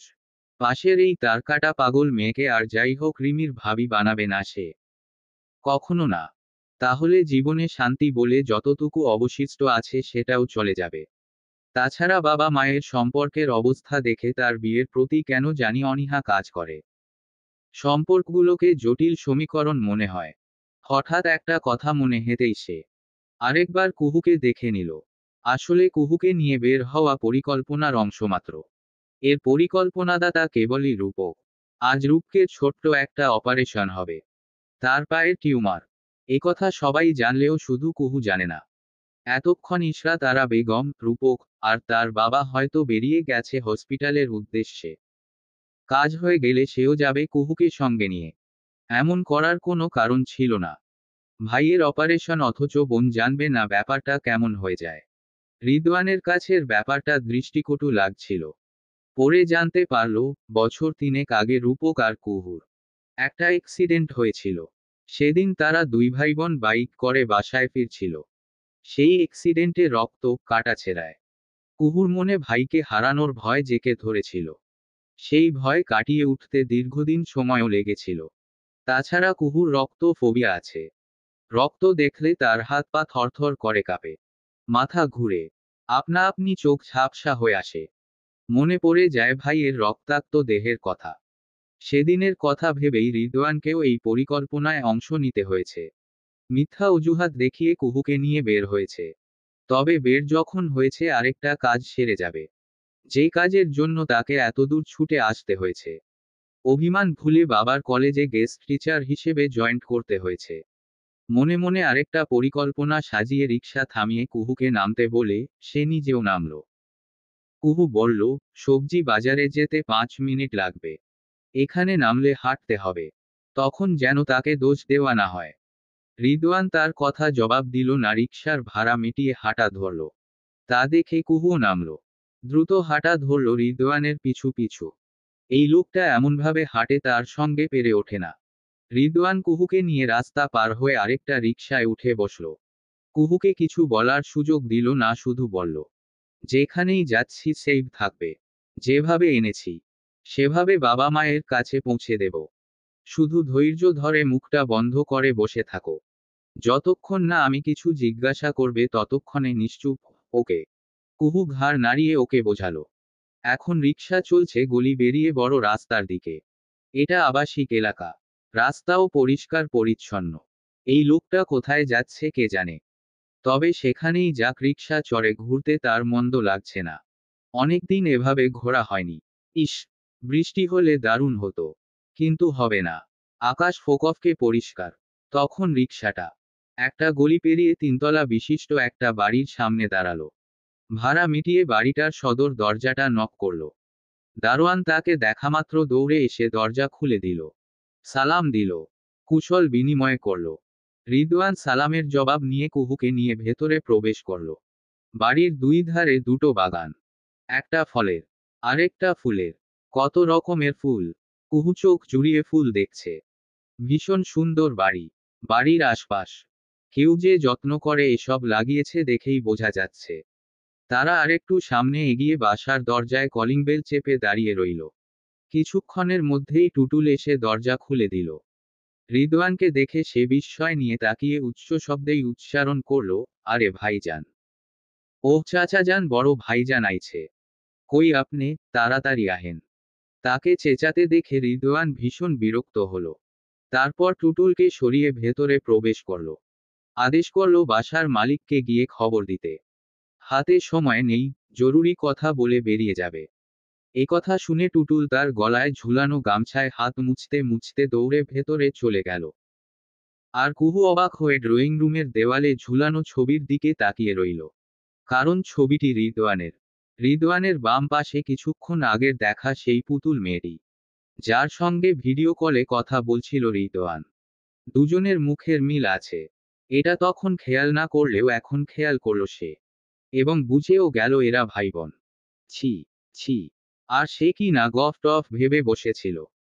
সে দৃষ্টি ঘুরিয়ে আবার তাকালো এবং আরেক দফা অবাক হলো রিদওয়ানের সঙ্গে কলেজের প্রিন্সিপাল স্যারকে এক ফ্রেমে দেখে। উনার সঙ্গেও খুব মিল পেল। এতদিন এসব খেয়াল না করলেও ছবিতে পাশাপাশি থাকায় সহজে সমীকরণ মিলিয়ে নিল। তবে রিদওয়ানকে কিছু বলল না। আশেপাশে তাকিয়ে ড্রয়িং রুমটা পরখ করে নিল। সঙ্গে পরিস্থিতি বুঝে ভদ্র হয়ে বসে রইল। একটু পরে প্রিন্সিপাল স্যার এলেন। রিদওয়ানকে দেখে উনার দুচোখ খুশিতে ঝলমল করে উঠল। উনি টুটুলকে ডেকে দ্রুত নাস্তা পানি আনার আদেশ করলেন। রিদওয়ান তখনও ফোন কল করতে ব্যস্ত। দৃষ্টি তুলে তাকায়নি বাবার দিকে। টু শব্দ করেনি। স্যার এবার তাকালেন কুহুর দিকেও। মেয়েটিকে ভালো করে চিনতে পেরেছেন। এবং কুহুকে রিদওয়ানের সঙ্গে দেখে উনি অবাক হলেন না। যেন রিদওয়ানের পাশে কুহু থাকাটাই স্বাভাবিক। উনি কুহুকে কিছু বললেন না, নিঃশব্দে হাসলেন। কুহুও ভদ্রতাসূচক সালাম দিল। তখন রিদওয়ান বলল, আগামী সপ্তাহে ফিরে যাচ্ছি আমি। এসেছিলাম আম্মুর পাঠানো ডিভোর্স পেপার আপনার নিকট পৌঁছে দিতে। এই পেপারে সাইন করুন। ছেলের কথা শুনে স্যার হতবাক হয়ে তাকিয়ে রইল। জবাবে কিছু বলার ভাষা খুঁজে পেলেন না তিনি। কিতকাল নিশ্চুপ থেকে বললেন, তোমার সঙ্গে আমিও যাব। তোমার আম্মুর সঙ্গে আমার কিছু কথা আছে, যেগুলো সামনাসামনি বলা দরকার। এতদিন মনে হয়নি কথা বলা দরকার। মনে হয়নি এই সম্পর্কটাকে বাঁচানোর শেষ চেষ্টা করার দরকার। মনে হয়নি ছেলেমেয়ের কথা ভেবে ভুলগুলো শুধরে নেওয়ার। তবে আজ কেন? আমি এত কিছু জানি না। আম্মুর আদেশ সাইন করিয়ে তারপর এখন থেকে যেতে। উনি এসব থেকে মুক্তি চান। আর ডিভোর্সটা হওয়া খুব দরকার, কারণ ডিভোর্স হয়ে গেলে আমি নিজে দাঁড়িয়ে আম্মু সেকেন্ড বিয়ে দিব। একটা ভুল সারা জীবন বয়ে বেড়ানোর প্রশ্নই আসে না। রিদওয়ানের কথা শুনে কুহু বিস্ময় নিয়ে তাকিয়ে রইল। এরা বাবা ছেলের তর্ক যুদ্ধ করছে। একজনের যুক্তিতে আরেকজন পাল্টা যুক্তি ছুড়ছে। তাদের সামনে পড়ে আছে ডিভোর্স পেপার। এদের বাবা ছেলের মাঝে সে নীরব দর্শক। কিছু বলা তো দূর, এদের কথা শুনে নড়াচড়া করতেও ভুলে গেছে সে। সে অনড় হয়ে বসে থেকে রিদওয়ানের দিকে তাকিয়ে রইল। রিদওয়ানকে নিষ্ঠুর বলে জানত সে, কিন্তু সে এতটা নিষ্ঠুর কল্পনা করেনি। এদের কথা শুনে কুহু মনে মনে বলল, এই আবার কেমন জাতের ছেলে, বাবা মায়ের ডিভোর্স করাতে উঠে পড়ে লেগেছে। উক্ত কথাটি মনে মনে বললেও কুহুর মুখের এক্সপ্রিয়েশনটা ছিল হতবাক করার মতোই, যেন মুভির কোনো দৃশ্য লাইভ টেলিকাস্ট দেখছে। রিদওয়ান হিরো, আর প্রিন্সিপাল স্যার অসহায় একজন বাবা। বাবা ছেলেকে নিজের অবলম্বনটুকু দিবে না, আর বেয়াদব ছেলে জোর করে নিবে, নিয়েও ক্ষান্ত হবে না, আরও জোর জুলুম করবে। গায়ে হাত তুলবে না, তবে কথা দিয়ে পিষ্ট করবে, খোঁচা মারবে। এ মুহূর্তে রিদওয়ানের ভিলেনমার্কা ভাবভঙ্গি দেখে তেমন মনে হচ্ছে। তাছাড়া কেউ কারো বাবার সঙ্গে এভাবে কথা বললে কিভাবে বলে? কোন যুক্তিতে বলে? যার জন্য তার জন্ম সেই মানুষটা হচ্ছে বাবা। বাবারা মানুষ। তারা ভুলের ঊর্ধ্বে নয়। রাগ তাদেরও আছে, কষ্ট আছে, মান অভিমানও আছে। একথাও স্মরণে রাখতে হবে। এছাড়া কার সংসারে বা ঝগড়া হয় না? সবারই হয়। তার নিজের বাবা মায়েরও ঝগড়া হয়। কথা বলাও বন্ধ করে দেয়, নাওয়া খাওয়াও অফ, আবার সেটা মিটেও যায়। মিটে গেলে দুজনে বসে সমস্যার সমাধানও করে। এটাই তো স্বামী স্ত্রীর সম্পর্ক। হয়তো উনাদের ব্যাপারটা জটিল। নানান জটিলতার কারণে কেউ কারো মান ভাঙায়নি। আর দুজন দুদেশে থাকায় সম্ভব হয়নি। আবার এমনও হতে পারে কেউ একজন যোগাযোগ করতে চেয়েছিল, তবে আরেকজন সেই সুযোগটুকু দেয়নি। এভাবে দূরত্ব আরও বেড়ে গেছে। কিন্তু সর্বশেষ চেষ্টাটুকু তাদেরকে মুখোমুখি বসিয়েই করা উচিত। এদিকে ছেলের রণমূর্তি মুখ দেখে আতিকুর রহমান ঘাবড়ে গেছে। কুলকুল করে ঘামছেন। কুহু সেটা ভালোভাবে লক্ষ্য করে উঠে দাঁড়ালো। আশেপাশে তাকিয়ে পাশে রান্নাঘর দেখে এক গ্লাস পানি এনে দিল আতিকুর রহমানের হাতে। সত্যিই উনার গলা শুকিয়ে আসছিল। বুকটা খুব ধড়ফড় করছিল। উনি গ্লাস নিয়ে গলায় পানি ঢেলে নিলেন। বড় করে নিঃশ্বাস নিলেন। তখন টুটুল ট্রে ভর্তি নাস্তা এনে রাখল তাদের সামনে থাকা সেন্টার টেবিলে। রিদওয়ান বিরক্ত মুখে টুটুলের দিকে তাকালেও নাস্তা ছুঁয়ে দেখল না। তাকে কিছু খেতে না দেখে আতিকুর রহমান খেতে বললেও শুনল না, অনড় হয়ে বসে রইল।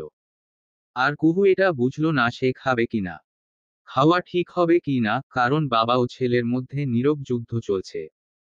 যুদ্ধের অবস্থা বেগতিক হচ্ছে। দুজনেই স্বাভাবিক অবস্থায় নেই। কখন ফেটে পড়ে বলা মুশকিল। কুহু ওর এই বোঝা না বোঝার চিপাগলিতে আটকে চুপ করে বসে রইল। খ্যাপাটে রিদওয়ানকে দেখে তার ভয় লাগছে, তাই এদের মধ্যে কথা বলার সাহস করছে না। বলার উচিতও হবে না। আবার চলে যেতেও পারছে না। তখন আতিকুর রহমান আগে বললেন, তোমার মাকে কল দাও, কথা বলি। রিদওয়ান হাসল, খ্যাপাটে হাসি। তারপর কিছুক্ষণ নীরব থেকে বাবার চোখে চোখ রেখে পাল্টা জবাব দিল, এতদিন বলার সময় হয়নি। তবে আজ কেন? কেন এর উত্তর সব সময় শ্রুতিমধুর হয় না, তাই এখন দিতে বলছি, দাও। প্রয়োজনটা আপনার, আমার নয়। যার প্রয়োজন তারই কল দেওয়া উচিত নয় কি? আমার কল ধরবে না, এর দায় ভার আমার নয় নিশ্চয়ই। আর কল ধরার মতো সৎকর্ম করেও রাখেননি। যা করেছেন প্রাপ্য হিসেবে সেসব পাচ্ছেন। আমি খারাপ, পৃথিবীর সবচেয়ে খারাপ পুরুষ, খারাপ স্বামী। এই অভিযোগ মাথা পেতে নিলাম। তার কি উচিত ছিল একটাবার যোগাযোগ করার সুযোগ দেওয়ার? সে কি দিয়েছে? সব সময় আমাকেই কেন তার পেছনে ছুটতে হবে, তার কথায় রাখতে হবে? আমি কি মানুষ না? আমার রাগ থাকতে পারে না?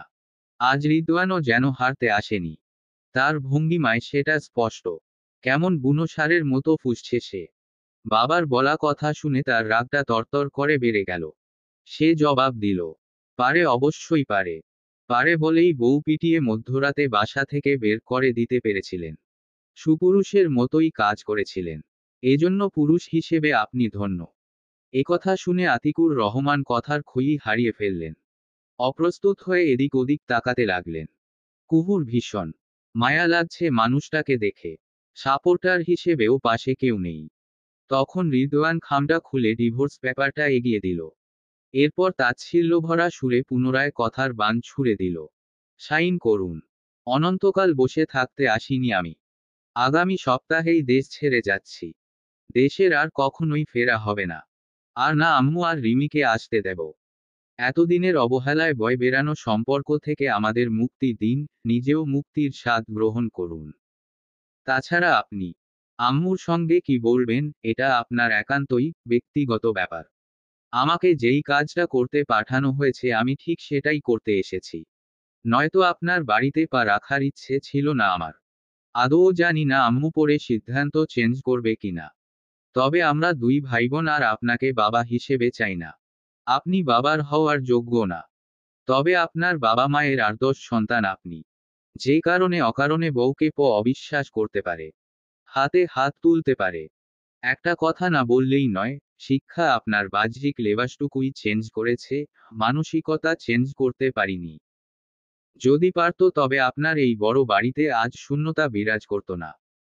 স্ত্রী সন্তান থাকতেও নিঃসঙ্গ জীবন কাটাতেন না। রাগে উগরানো রিদওয়ানের বলা কঠিন কঠিন কথাগুলো শুনে আতিকুর রহমান শুধু তাকিয়ে রইলেন। মৃদু হাসলেন। অনেকদিন পর ছেলেকে রাগতে দেখছেন। রাগে চোখ মুখ লালবর্ণ আকার ধারণ করেছে ছেলের।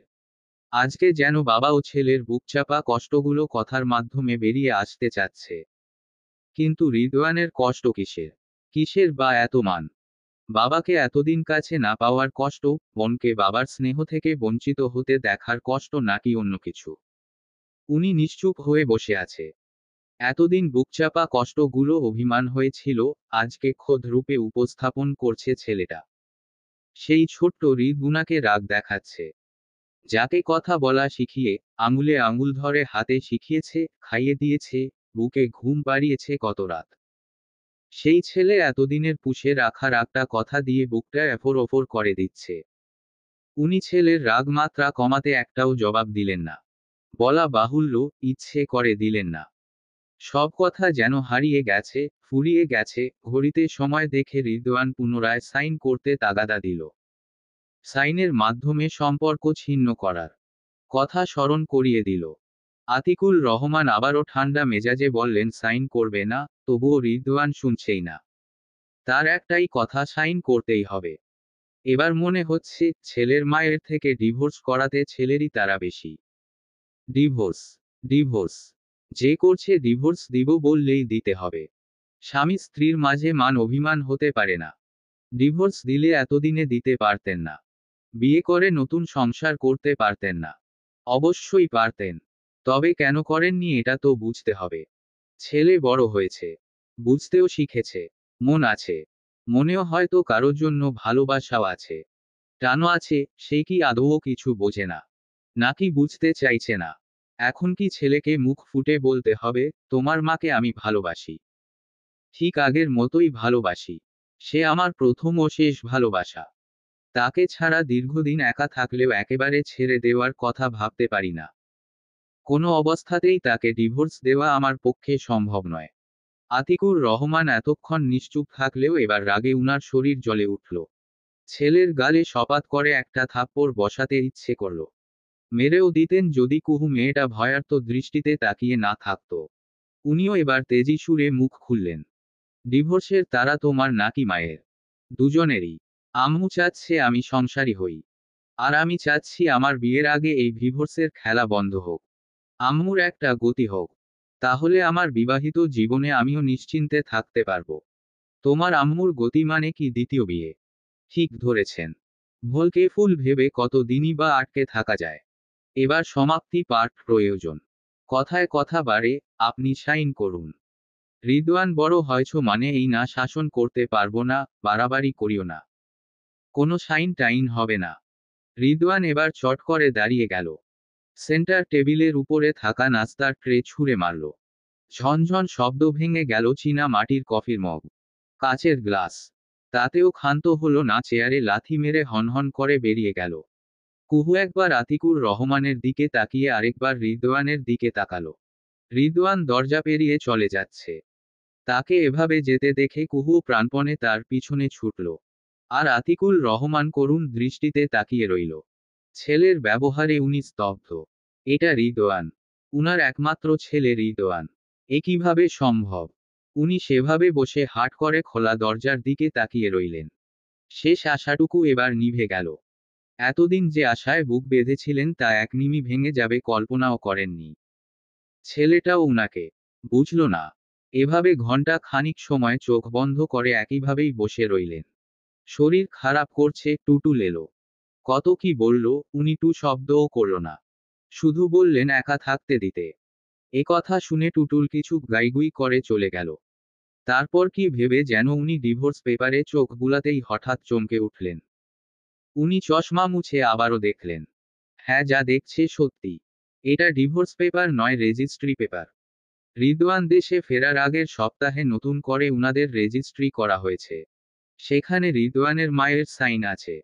উনি পুরো পেপার উল্টে পাল্টে দেখতেই একটা চিরকুট পেলেন। কাপা হাতে চিরকুটের ভাঁজ খুলতেই দেখতে পেলেন উনার প্রিয় মানুষটার হাতের লেখা জ্বলজ্বল করছে। ছেলে এমন দোজ দিয়েছে, মান অভিমানের পালা ভেঙে পুনরায় রেজিস্ট্রি পেপার সাইন করে আবারও নিজেকে তোমার নামে লিখে দিলাম। খুব শীঘ্রই দেশ ফিরছি। এইটুকু পড়ে কথার মানে বুঝতে সময়ও নিলে কিছুক্ষণ। তারপর চিরকুটটা বুকে জড়িয়ে আতিকুর রহমান ঝরোঝরো করে কেঁদে ফেলছেন। উনার কান্নার বেগ বাড়তেই থাকলো। এতদিন একা থেকে কষ্ট বুকে চেপে রেখেছিলেন, তবুও কাঁদেনি। এক ফোঁটা জল গড়াতে দেননি। অথচ আজ এই খুশির মুহূর্তে চোখের অশ্রুই বাঁধ মানছে না। উনি উল্টে পাল্টে বেশ কয়েকবার রেজিস্ট্রি পেপারটা দেখলেন। প্রিয়তমার সাইনের উপর চুমু দিলেন।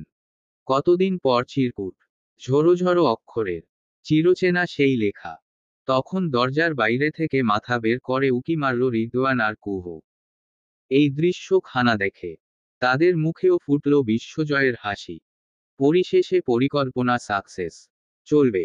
গল্প আমায় রেখো প্রিয় শহরে। লেখনীতে নূরজাহান আক্তার আলো। সূচনা পর্ব।